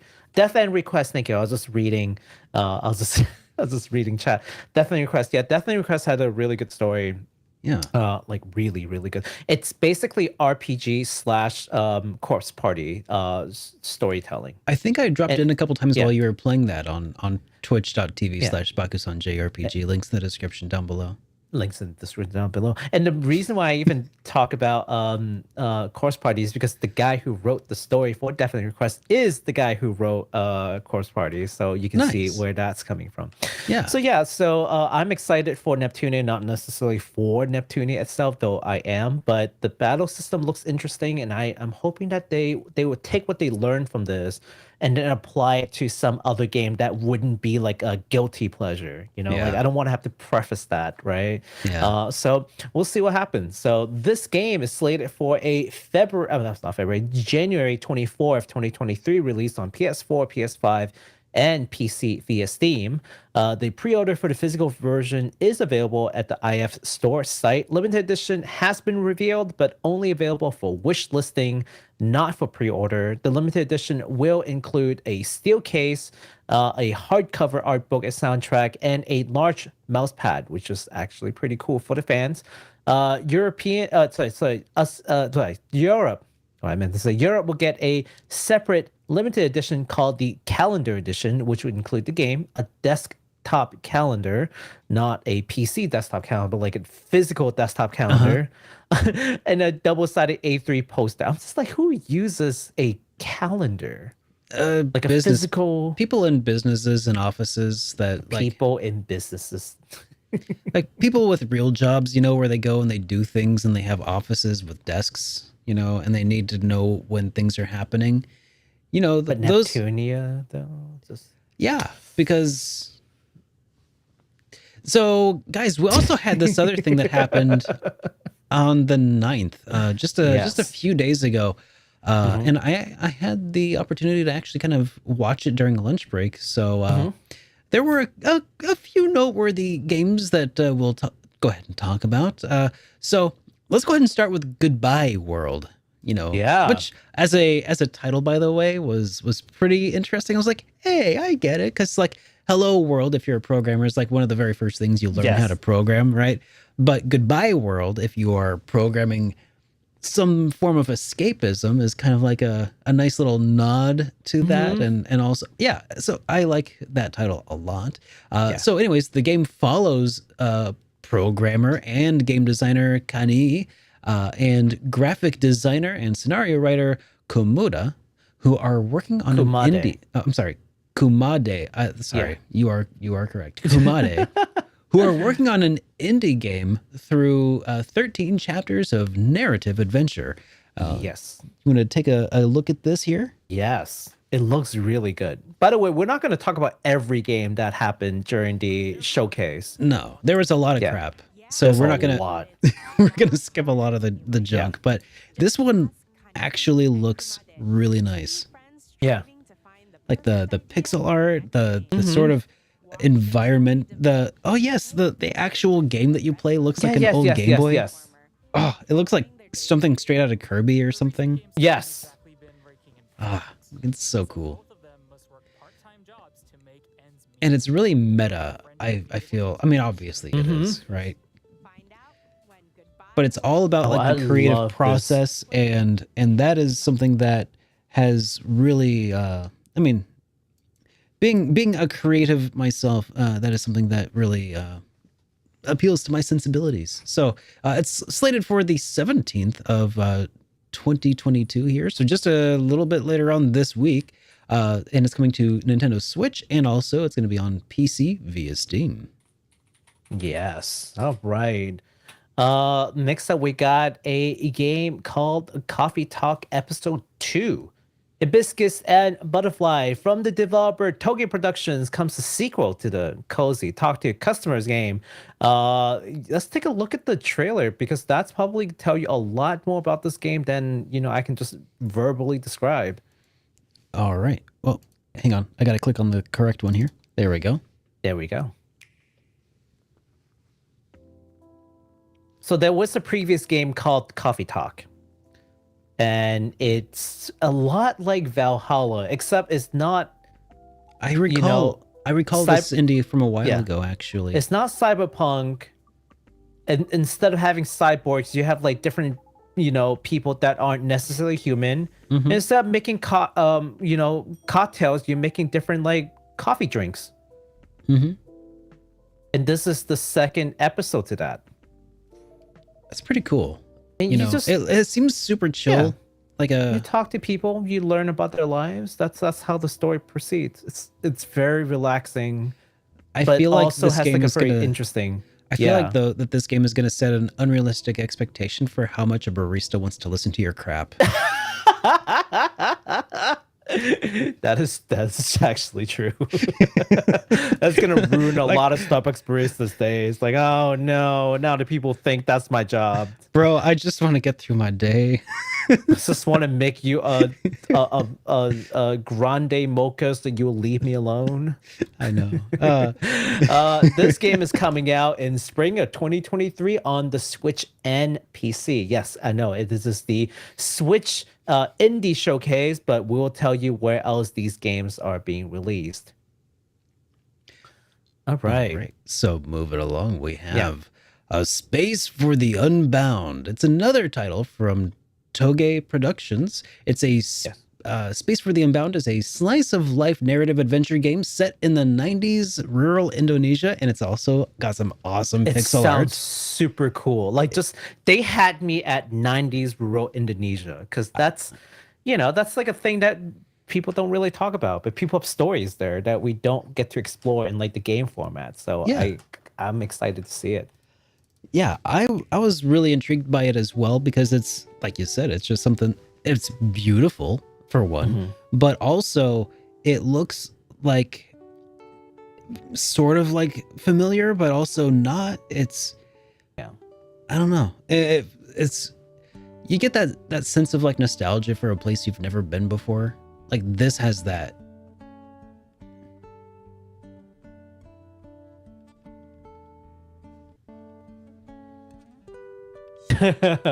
Objection. Okay.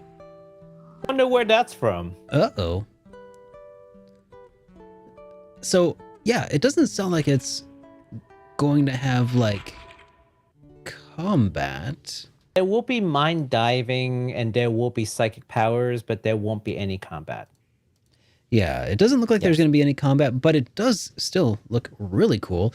It is slated for release on the 19th of January 2023, coming to PS4, PS5, Xbox One, Xbox. Nice typo. The Xbox Series X, saw that. Switch, and PC. Glad I caught it. Didn't just I am Ron Burgundy myself. Zipbox. That's not how I would have pronounced it. No. Anyways, so yeah, it's coming to all platforms again at the middle of January. So keep your eyes peeled for that indie. That looks really cool. Super good. Yeah. All right. The next game is one for Mr. Derek. It is called World of Horror. This sounds like it's right up my alley. It will be exiting early access on Steam and launch for PS4, 5, Switch, and PC via Steam and Good Old Games in summer of 2023. And also, it's got pixel art, but this one's different pixel art because it's monochrome. And it kind of looks like an older point and click PC adventure game. Kind of maybe like old Macintosh kind of inspirations here with the black and white monochrome screen. You know, it's been said that this is at least in part inspired by Junji Ito, which is like the sort of the master of like this kind of art aesthetics in horror. But also something else. I forgot like where else they got their inspiration from. Like Lovecraftian sort of lore some too. Cthulhu and Some stuff. Cthulhu stuff in there. Yeah, the world of horror. I've been recommended this many times, and each time I keep saying that it doesn't look like something I want to play. But the more I look at it, maybe I'll give it a spin next year. Maybe next Spooktober I'll give that a spin. I've also been told that this is an RPG, but I don't know to what extent it is an RPG. So that's what I was told. So, but I didn't see any combat in there, so I don't know. But yeah, looks super neat. All right, so we have another RPG coming out. It's a wrestling RPG called WrestleQuest. It just got a May 2023 release date frame. Let's take a look at the trailer. Oh God, I cannot with this man.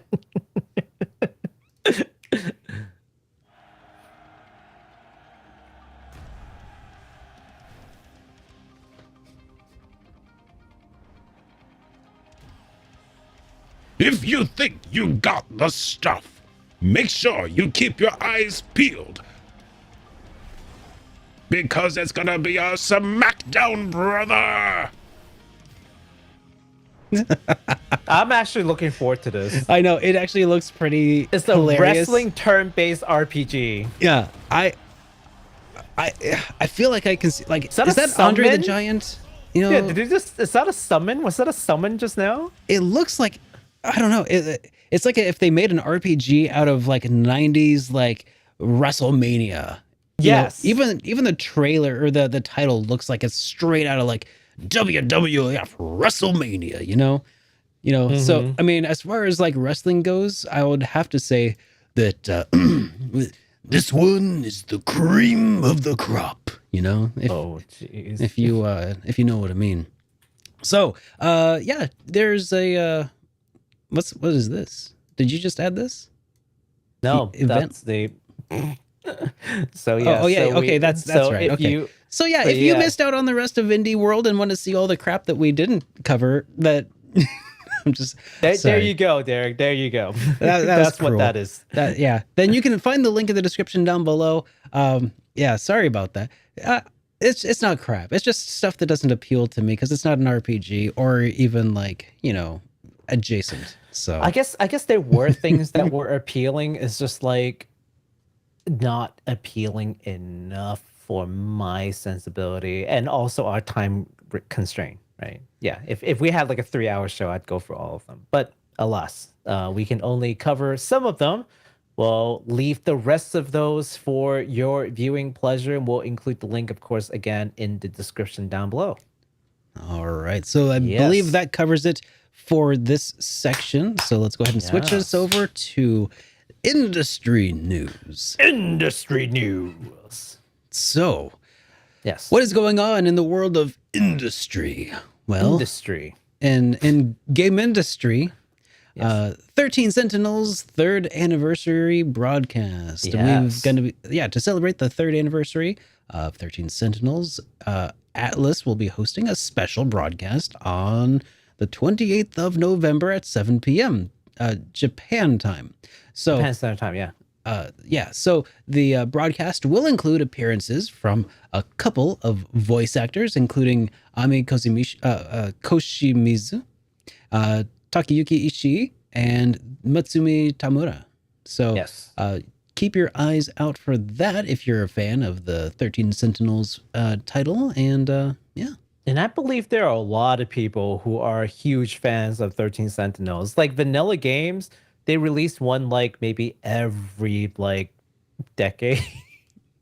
But Mhm. each time they release something, people just absolutely like eat that Eat it shit up. up. So- Yeah, absolutely. Oh, It's yeah, Vanillaware, man. yep. There. Vanillaware. So moving on, we've got another piece of news that I think Sonic fans will be super excited about. You I'm guys pretty did excited. it. Yeah. Sonic Frontier now has the highest concurrent peak of all Sonic titles on Steam to date, with more than 19,000 concurrent players on November 9th, That's beating out the incredible. previous title holder, Sonic Mania, by almost double the players. Whoa. Yeah, I that's- know. Yeah. Okay, yeah, that's Isn't that pretty crazy? significant. Yeah. Isn't that crazy? The previous, I think the previous highest concurrent was like 11,000. This is like 19,000. So yeah, almost double. Not quite, but close to it. Okay. Also on Steam, the review is currently overwhelmingly positive. So it's not just like people just got, curious and all decided to play it and then trash the game. No, it's yeah. overwhelmingly positive. So we're going to guess that all the fans are really liking this newest entry. I'm sure everyone has some bones to pick with, Sure. because it's new, it's different. But I mean, I think overall the impression is that the people are liking it. So congratulations. It's weird because I'm just so used to Sonic games releasing and like doing terribly.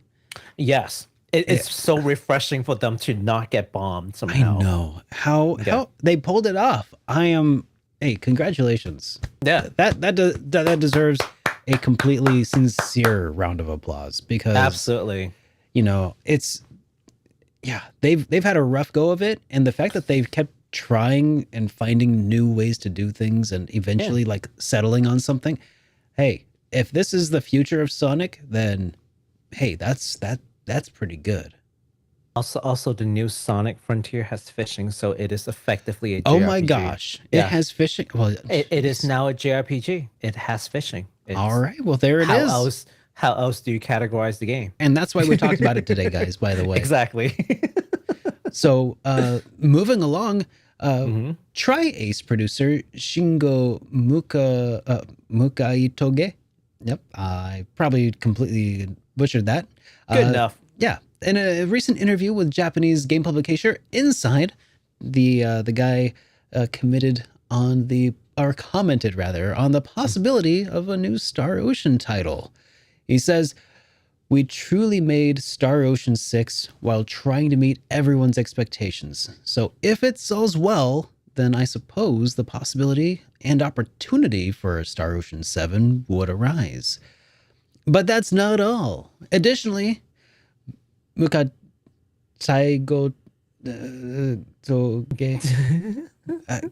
help Mukataigo It's Mukai Toge, but I oops. There Okay. we go. Yeah, try that again. Okay. I'm Yeah. like, hang on. I was like, that was way harder that time. Mukai Toge also mentioned Valkyrie Profile 3 as a possibility as well. Stating that this is an entirely possible thought of mine, but I would love to make personal. personal thought of mine. Yeah. But I would love to make a Valkyrie Profile 3, as it has been quite a long time since Valkyrie Profile 2 was released. Yes. So that's what he said. So again, this is just a Japanese publication called Inside. He had interview, and these are just sort of like the highlights. I mean, the whole interview is a lot longer, and we've linked it down below if you want to get like a translator and go through the whole thing. So we've cited the source, but effectively it's just two things. Star Ocean 7 is a thing if Star Ocean 6 sells well, which is a no-brainer. So go buy Star Ocean 6 so that Tri-Ace can, first of all, stay in business. Yes, first, But also potentially make Star Ocean 7 doesn't suck. And Star Ocean 6, by all accounts, there are graphical issues, but it's fun to play, and it didn't suck. And I guess that's what we can all, just hope for now. And, give them some time to turn around. Like, I know a lot of people didn't like Star Ocean 5. I thought Star Ocean 5 was fine, but a lot of people didn't like Star Ocean 5. Star Ocean 6, it didn't suck, and people were having fun. So maybe Star Ocean 7 would just outright be good. Yeah. But that needs to happen, and for So that hold to on. happen, Tri-Ace needs to survive first. I've heard really good things. I feel like when you say it that way, it sounds like people had mixed opinions. It sounds like overall they're mostly positive opinions of Star Ocean Divine Force from the circles I've been in, at least. Like even Scott from RPGFan.com was talking about how much like it was actually good. And he's a hater. It actually wasn't bad, was what he said. So okay. Yeah. Actually not bad. Actually not bad. Which is very high praise coming from this guy. From Scott, yeah. So no, I bought for the a Star game, Ocean game specifically. No, I bought the game full price after what he said. Like literally he said it. I think he said it to me during my stream, and then we ended stream. I got on Amazon and I bought the game immediately. And I'm like, well, if Scott says it doesn't suck for him, then it's got to be good for me because I actually like Star Ocean. So yeah, but I'm just taking it as like an aggregate, like with the frame rate issues and the graphics kind of weirdness on the PC version specifically. Like there are complaints, but at the end of the day, it is a fun game to play. So I think that's what matters the most. So hopefully the next game will just like blow your mind, right? Yeah. Yeah. But the other takeaway I think is the fact that he does not consider Valkyrie Elysium Valkyrie Profile 3. Notice how he's like, yeah, I want to make Valkyrie Profile 3. Like, that's not a thing that exists right now. Yeah, Valkyrie Elysium, not Valkyrie Profile 3. I would like to make Valkyrie Profile 3. So, bring it back to old school turn-based RPG and call it Valkyrie Profile 3. One can hope, because that's what I want to say. Valkyrie Profile 2 didn't do it for me because it didn't capture the essence of Valkyrie Profile 1, in my opinion. Now, I know Derek hasn't played it, but in my opinion, Valkyrie Profile 1 was about this Valkyrie that goes through and travels the world to absorb the soul, and in doing so, see like the different stories of these souls and the tragic end and and all these things, right? So it lets you see like the different sides of humanity. It questions people's morals and yada yada, right? So it's pretty good. Valkyrie Profile 2 is more of a personal story to the Valkyrie herself. Okay. But it was not necessarily a great story. I mean, Valkyrie Profile 1 also talked about the Valkyrie's personal story, but like it was like towards the end of the game. The Valkyrie Profile 2 was like a different take on it, and I didn't think it captured what people liked about Valkyrie Profile 1. So hopefully Valkyrie Profile 3 can sort of get back to form to sort of use the Valkyrie as the medium to talk about the different life story of these different characters who are living in like a really harsh time, right? Yeah. Where death occurs in abundance because war and all these things happen. So it was pretty cool to see in Valkyrie Profile 1. I want to see more of that. So there you go, buddy. Mr. Shingo Mikaitoge, if that's your name. If that is your real name. If that is your real name, please be sure to see what people liked about Valkyrie Profile 1 and try to capture that magic and not just like release like a clone and just be like, it's a similar battle mechanic, so there you go. It's like, that's not quite it. Now, just to clarify, somebody in the chat said Valkyrie Profile is returning, and it's like that's not quite what we're saying. No. Just temper your expectations, hype responsibly. What we're saying is that the producer, he's interested in doing it again, but he's not part of Square Enix. Like, Square Enix ultimately will be the gatekeepers on whether or not they get to do either of these things, whether that be, the new Star Ocean or a new Valkyrie Profile. Yeah. Be vocal if you want it. Let Square Enix know that you want Tri-Ace involved. Definitely do those things. Yeah. But still, I mean, that's still saying, like, he hasn't, like, think of it another way. This is confirmation that they are not currently working on one, right? Yeah. Like, that's really what this is the most confirmation of, but they want to, which could be important. So hopefully they do well enough with Star Ocean 6 here that'll pull in enough money to make them relevant in Square Enix's eyes, really. Yeah. speaking of which, I'll be streaming Star Ocean 6 after Trails 3 so that I can show off the game to more people, and hopefully, even if I can even convince 1 or 2 people to like buy the game after seeing it played, then I feel like my job's done. Then they can perhaps convince another 1 or 2 people to get the game, and so on and so forth. That's how word of mouth works. Yeah. Okay. And then Yeah, they tell so- 2 people, and they tell 2 people. And before you know it, Tri-Ace is So- not like bankrupt anymore. Who knows? Yeah. Too I soon. know. Anyways, you know what else is confirmed? According to Nihon Falcom's latest financial report, the company is planning to release Ys X, at least in Oh. Japan. Oh. In Japan. They're gonna ease into it in 2023. In Japan, on PS4, PS5, and the Switch. So that it really just came from like one line of this entire financial report, but that's all we really have on it. Noisy Pixel did a nice compilation that you guys can read about. I mean, maybe I should add a link to that too.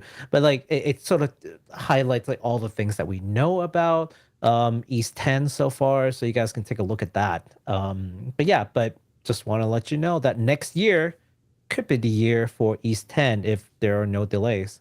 Yeah. Let's hope that that 2023 is an easy year. Oh, jeez. This year has just been crazy, and I don't know what next year's got for us. Well, I will tell you that it looks like we've got a new first look at the Legend of Heroes Trails of Cold Steel Northern War. Tatsunoko have just dropped their first trailer of the Northern War, which will feature a brand new heroine named Lavi. There will be some minor spoilers involved to Cold Steel, so y'all have been warned. But we've got a trailer. Yeah, do you want to take a gander at it, or are we gonna get copy strike? Let's give a full 10 seconds for anyone who does not want even the remote smidges of spoilers to Cold Steel. I've asked people if got a this feeling. spoils people for Cold Steel, and I've been told no, not the trailer at least. Okay, I was gonna say. All right, all right. But all right, okay. Here we is. Starting this trailer. I'm watching this so that you don't have to be spoiled, but I have to be. Oh, okay. So It it's a spoiler looks for like the anime freaking or something. great. Yeah. Oh, look at that Sakuga. That's Lavi. This one right here. Oh man, that's a very pretty It's a looking beautiful game. animation. Anime. Called it Yeah. a game. Man, my brain is stuck on RPGs. Music's great so far. I wonder if I'll see any characters I'm familiar with. I kind of doubt it though. You probably won't. Yeah, because it's completely Not- different area, and Yeah. you know.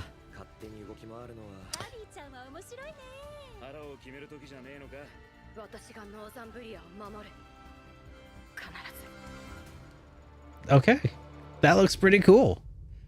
I'm kind of hoping that like she'll show up in like a later Kuro game, because it's like, oh, by the way, Lavi will be here. It's like, hey, cool. Yeah, that'd be pretty Yeah. cool. So, the Northern War will be airing in early 2023. Yes. You will be able to watch it through Crunchyroll. So, Yes, yeah, that, Crunchyroll. No need to ask which subscription service airs this anime. It's gonna be on Crunchyroll. Done and done. all right. So, All right. we've got some super chats to do some responding to here, Oh, guys. jeez, not all the super chats. Okay, so right, starting let's with see, what do we got? Fluffy Dogs, who renewed their membership here for 5 Hey! months. Thank you so much for that. They said, Thank you for the membership. love you both. And, well, thank you so much, Fluffy Love Dogs. you too, man. Love you back. All right, we got another one from Fluffy Dogs a little bit later on. Says, I am Santa, not the creepy one from the Shady Mall in the 90s. The 90s version. So they said, what would you like for Christmas the most? this year? Christmas, peace and quiet. Oh man, that would be. I just want peace and quiet. Like, if you asked me what I want, like last month, I would say I want my computer to work again so I can stream. But I got that working now. I got my AV stuff working too. So everything is working now. Nothing's breaking. Now I just want some peace and quiet. I just want some peace, quiet time so I can play games. I know. Just want things to work. Yeah, just want no one to bother me, and I can just play games. There's a lot of games to go through. I just want some me time. That's all I'm asking for. Is just me time. What about you, Derek? What do you want for Christmas? I don't know. I'm always bad at this. I don't know. So yeah, I want things to work, but that's not like a Christmas gift. I don't need anything at this point. Like that's the hard thing. Amy is like, she sees my collection of video games behind me, right? And she's like, so like she doesn't know what I have and what I don't have. Like what's she gonna do? Like go into GameStop and pick out a random RPG? I probably have it. It's like I don't know. So she was she was trying to get me a PS5 for my birthday actually, and as it turns out, that was impossible. Yeah. And now I have one, and so she's like, "Well, now what am I gonna do? I don't know."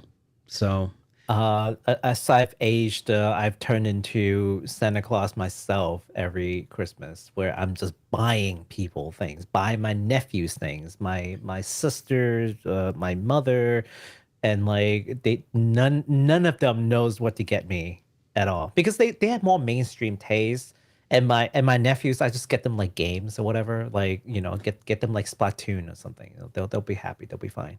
So they're not hard to shop for. But for me, it's just like my family has absolutely no idea what I want. So Yep. they just don't. They just take me out to eat or something. I'll tell you what I would like is I would like to be able to come out to the West Coast and visit family, and it would be pretty cool to be able to do. Gosh, if we could swing that, it'd be cool to do like a Christmas episode together or something. Yeah, that would absolutely. be rad. But actually, going to Japan is my next thing. But that's something I'm already doing next year. So yeah, that's planned.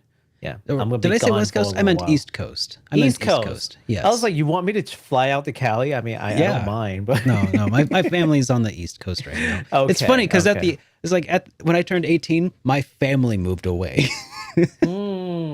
So they're out on the East Coast and I'm stuck in Midwest now. Blah. All right, so we had another super chat here from Francisco Lira, who says, "Oh my God, Harvestella is already out. It was buried." Yes. It was out. It was absolutely buried. It was out. Yeah. I got the game for my friend for her birthday, because she's big on life simulator games, farming games, you name it. And to her disappointment, it is not really big on farming at all, but also kind of weird as far as like an RPG is concerned. So she was like not having a good time because the expectations is kind of skewed. But I've heard that a lot of people are having a lot of fun with it, especially with the weird plot twist that no one really expected. Because when we saw the game, Harvestella, we're expecting like Final Fantasy-ish, high fantasy kind of game with farming mechanics, right? Well, it turns out there's time travels and aliens. So, and it's like a huge part. Yeah, and it's a huge part of the story. It's not even just like a tiny little like smidgen. It's a huge thing that, and they tell you about it within like the first like 5 minutes of the game. So it's not like they kind of bury you in the lead here deep a bit. Secrets. Yeah. Yeah. So like they talk about the quiet or whatever, but not the quietest. Yeah. Yeah, but not the aliens. And everyone's just like, what is this? So yeah, but it's been a pleasant surprise for all the people I've talked to. Okay. Other than my friend whom I bought the game for. Like the one person that I was really hoping would enjoy the game didn't, unfortunately. But almost everyone else I talked to, they are enjoying the game. So take a look at it if it's something that you might be interested in. All right. Well, we got another one here from Happy Console Gamer, who says, "Hey, guys, wake up. RPGs suck." Ah, no, I will never wake. No. I know. You're not my real dad. Never. Never. I was gonna say if I woke up and RPGs sucked, I'd go back to bed. Yeah, that was like the PS3 era. That was the reason why I just ignored RPG for the most part in that era. I mean, not all of them sucked, but like just like a vast majority of them really didn't hit the mark. Especially the triple A's. So it was unfortunate. It was really lucky that that was the era that like started like Dark Souls and Demon Souls and stuff, right? Yeah. I think that was a saving grace of the era. Looking back over here now, it's just nothing but like Yakuza and gross. I think Tales of Grace is in the PS3 era, right? Oh, and Grace Zillia, Grace's F. Zillia. Yep. Yeah, Graces was good. I'll give you that. Graces was good. Fallout. Yep. Fallout. Yeah. I mean, there was some good stuff, but that's. But for an entire decade, like just some good stuff is not good enough to like pass for a whole decade worth of things. Yeah. So definitely more of a dry spell during the PS3 era. All right. And then we have one more came from Bring Back Fluffy Dogs, who, wow. They said family photo recovery / Baku room renovation fund activated. Are either of you hyping responsibly for the upcoming physical release of Chained Echoes? That game looks super nice. Oh yeah, I think there's a physical copy. There's a physical version for Chain Echo, right? Yeah, that's what they're saying. Are you hyping responsibly for that upcoming physical release? Oh, shoot, yeah. So that's summer 2023. That's next year. Yeah, we got time. Gotta pre-order. Gotta pre-order that. I mean, gotta hype responsibly first. But I mean, who am I buying it from? Let me see. Who am I getting the physical edition from? That's a good question. I'm looking at it right now, so you can do your thing. All right. Well, they also went on to say the first press games offering are an example of what I expect from special editions. I would gift a copy to each of you, but the super chat will have to suffice. So very much appreciate it. Yeah, I'm looking at the physical. Oh yeah, it is from First Press Games. It will launch PS4, Switch, PC in summer 2023. It actually looks really nice. Let me take a look at this. I haven't actually taken a look at this. I'm gonna post it in. I'm gonna post it in the chat just so folks can look at it too. Yeah, it looks really good. Oh wow. Yeah. That's looking pretty nice. More than I expected from a limited edition. But yeah, no, this game looks gorgeous. We've said it so many times, like, as we watched the trailer, we're super excited. I need to get my hands on a physical copy because I just don't think the digital copy would do this one justice. But unfortunately, it's due out like a good. Well, here's the unfortunate part, but I'll tell you the good part. The unfortunate part is this game comes out on December 8th, while the physical edition will have to wait until the summer of next year. That's a whole 6-7 months later. Yeah. The good news is my backlog will keep me pretty busy until at least then, so I don't have an issue. I can confirm. I can confirm that my backlog will keep me healthy and full for a few winters, I think. That's really. Did you just skip his 300? Oh my god! Yes, they did. Yes, they did. I know. That's. Whew. Thank you, but also why? That's a good question. Thank you so much, Fluffy Dogs. Very much appreciate Thank you, man. that. All right. Well, all right. And it just occurred to me that I feel like my collection of video games, by the way, it's really this is my version of being a prepper. Like for when I'm like hunkering down throughout like COVID, pandemic, or whatever, when you can't go outside anymore, at least I'll have video games to keep me going for like 7 to 10 years. Yeah, man, my games is just keeping me sane. My games and you guys are keeping me sane. Streaming's kept me sane. So yeah, it's nice. It's kind of way off topic, but I mean, whatever. It's the off topic show. So do you also feel like streaming kind of like helped keep you like mentally engaged during pandemic lockdown? I was telling this to my community, and what I realized is that streaming has done more for me than even just that, because what? So COVID started 2020. what? Early 2020, 2020. early Mhm. 2020. So 2 years. Yeah. These 2 years, and heck, even before then, like there's been a lot of like major life changes to me. I've switched jobs a couple of times. Each time with like an advancement. I feel like I've been there for each one. Oh yeah, right.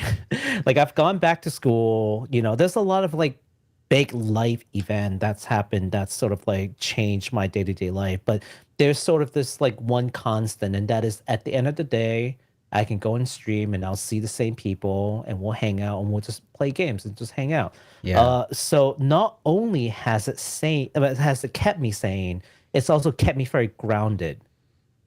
As all these other crazy changes occur in life, buying a new home, Yeah. get right back into streaming. It's like boom. It's like this place, this room is completely new. I'm paying a mortgage, but hey, I'm still streaming. So that's it's part of a two-part answer, maybe. That's absolutely been It's keeping related. me sane and grounded because I've been going through some changes, moving from Seattle.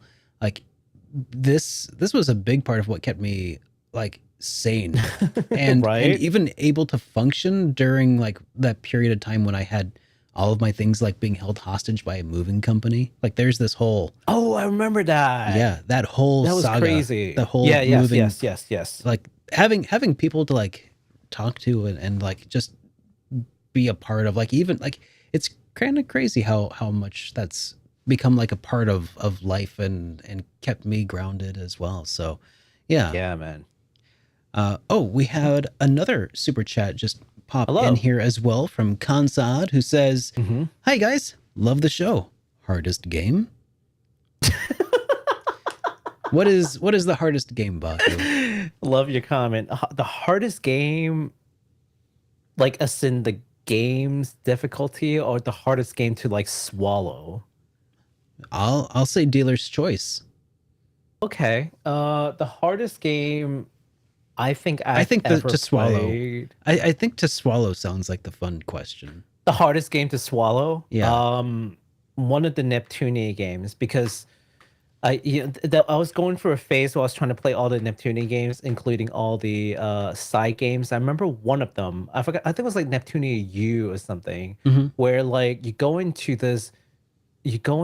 like an instance. It is an action game. You fight through these enemies. And somehow the enemies, when you get enough damage, like their clothes rips. And I'm like, all right, that's it. I turn it off. I'm like, I can't this. I cannot. It was extremely repetitive. The gameplay was not fun. And just mind-blowingly, like mind-numbing. Sorry, not mind-blowing. Mind-numbing, like fan service that was just like, no. No. So I nope. That was the first and only game I've ever like noped out of from streaming. It's just no. I was like, we're not playing this game anymore. If I could delete the game, I would. It's just like it didn't matter. It's stuck in my Steam like collection forever once you buy it. So Anyway, so what about you? What is the hardest game for you to swallow? Oh, the hardest one for me to swallow. So I don't know if I have one like that, but I think that the one that just did not jive with my play style or me mentally, like just was probably, and it's probably one of the games I gave the most scathing review of that I've done, and that's Kingdom Hearts Chain of Memories. Okay. Chain of Memories was the Game Boy Advance game, so it was kind of card-based combat. So right off the bat, like that's not something that I've got a lot of experience with.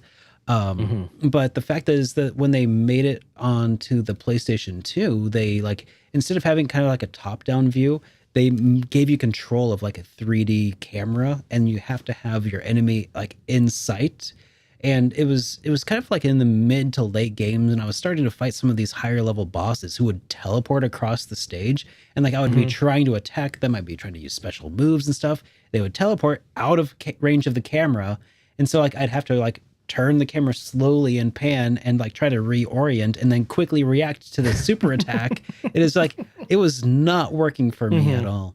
Gotcha. So I don't know if I necessarily still feel like the game is irredeemable and deserves a spot in my trash can, but Those were things that I had said in my review, and yeah, I think it was also very difficult because I felt like I just had to brute force my way through it. But I'm sure that there were also, for people who really jived with the combat, I'm sure there were better ways to do it, right? Was that game easier to swallow than Rise Fantasia though? Rise Fantasia was okay. It was just rough voice acting, and okay. yeah, I mean that was really mostly it was the voice acting, and then other circumstances around the game that were really to do with the game itself that just made sometimes playing it tough. So that's fair. As a bonus, the hardest game I've played so far is getting over it, because I still haven't gotten over it. I have not gotten over it. I played it drunk, I played it sober. Wasn't that like a New Year's resolution or something? No, it's just a goal at this point. Okay. I don't think it's not a New Year resolution per se, but like at some point in my life, like my bucket list is to get over it. I want to at least get over it. There's this VTuber that I like watching, that she not only went from not being able to get over it, she also did it, I think 50 times. Oh wow. In order to get this, like, so every time that she got the golden pot from completing it 50 times. So I'm just like, if she can do it 50 times, I can do it one time, right? Like, and yeah, no, and she wasn't like particularly good at the game either. She took like at least like 10 streams just to get over it one time, and then she just kept doing it, and then before you know it, she could clear it in 15 minutes at a time. Wow. And I'm just like, I could clear at least one time. So there you go. That's the hardest game I have not gotten over yet. Well, I hate it. From Bring Back Fluffy Dogs, they say Final Fantasy VII's No Eris revival was my hard to swallow. That unfinished story with the late game Midgar cutscene left a void.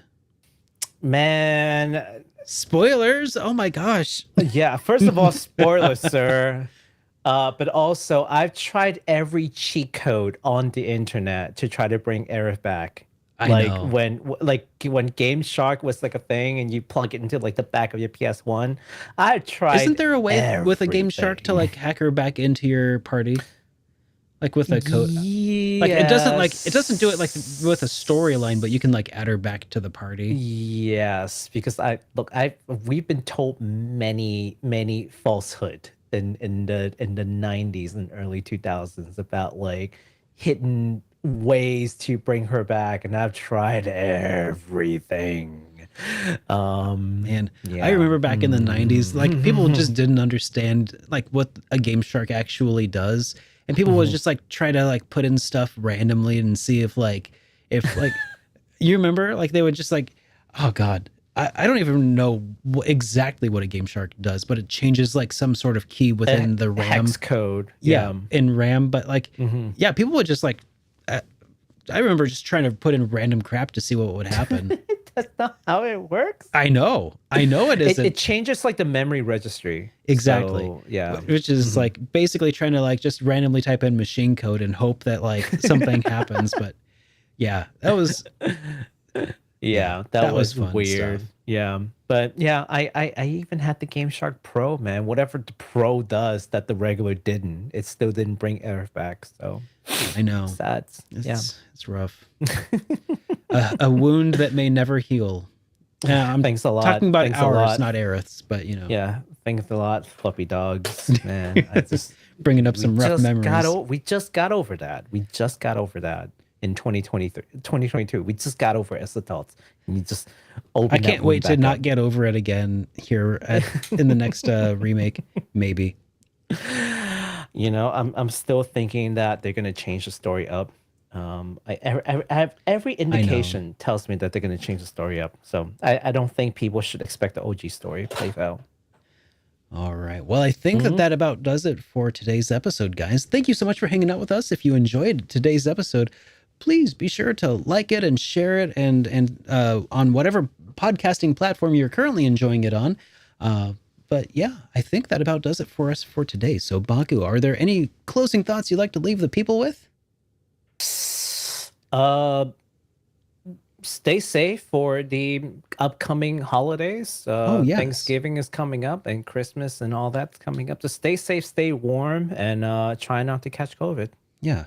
Also, keep your eyes peeled on our Twitter accounts because we'll probably let you guys know if we are going to skip a week, which is likely to happen around Thanksgiving and Christmas and stuff like that. So keep your eyes peeled there because that's how you'll know whether or not, we'll be taking off. We'll try to tell you in a week before, but yeah. Absolutely. All right, guys. Have a great rest of your day. We'll see you guys in the next episode. Good night.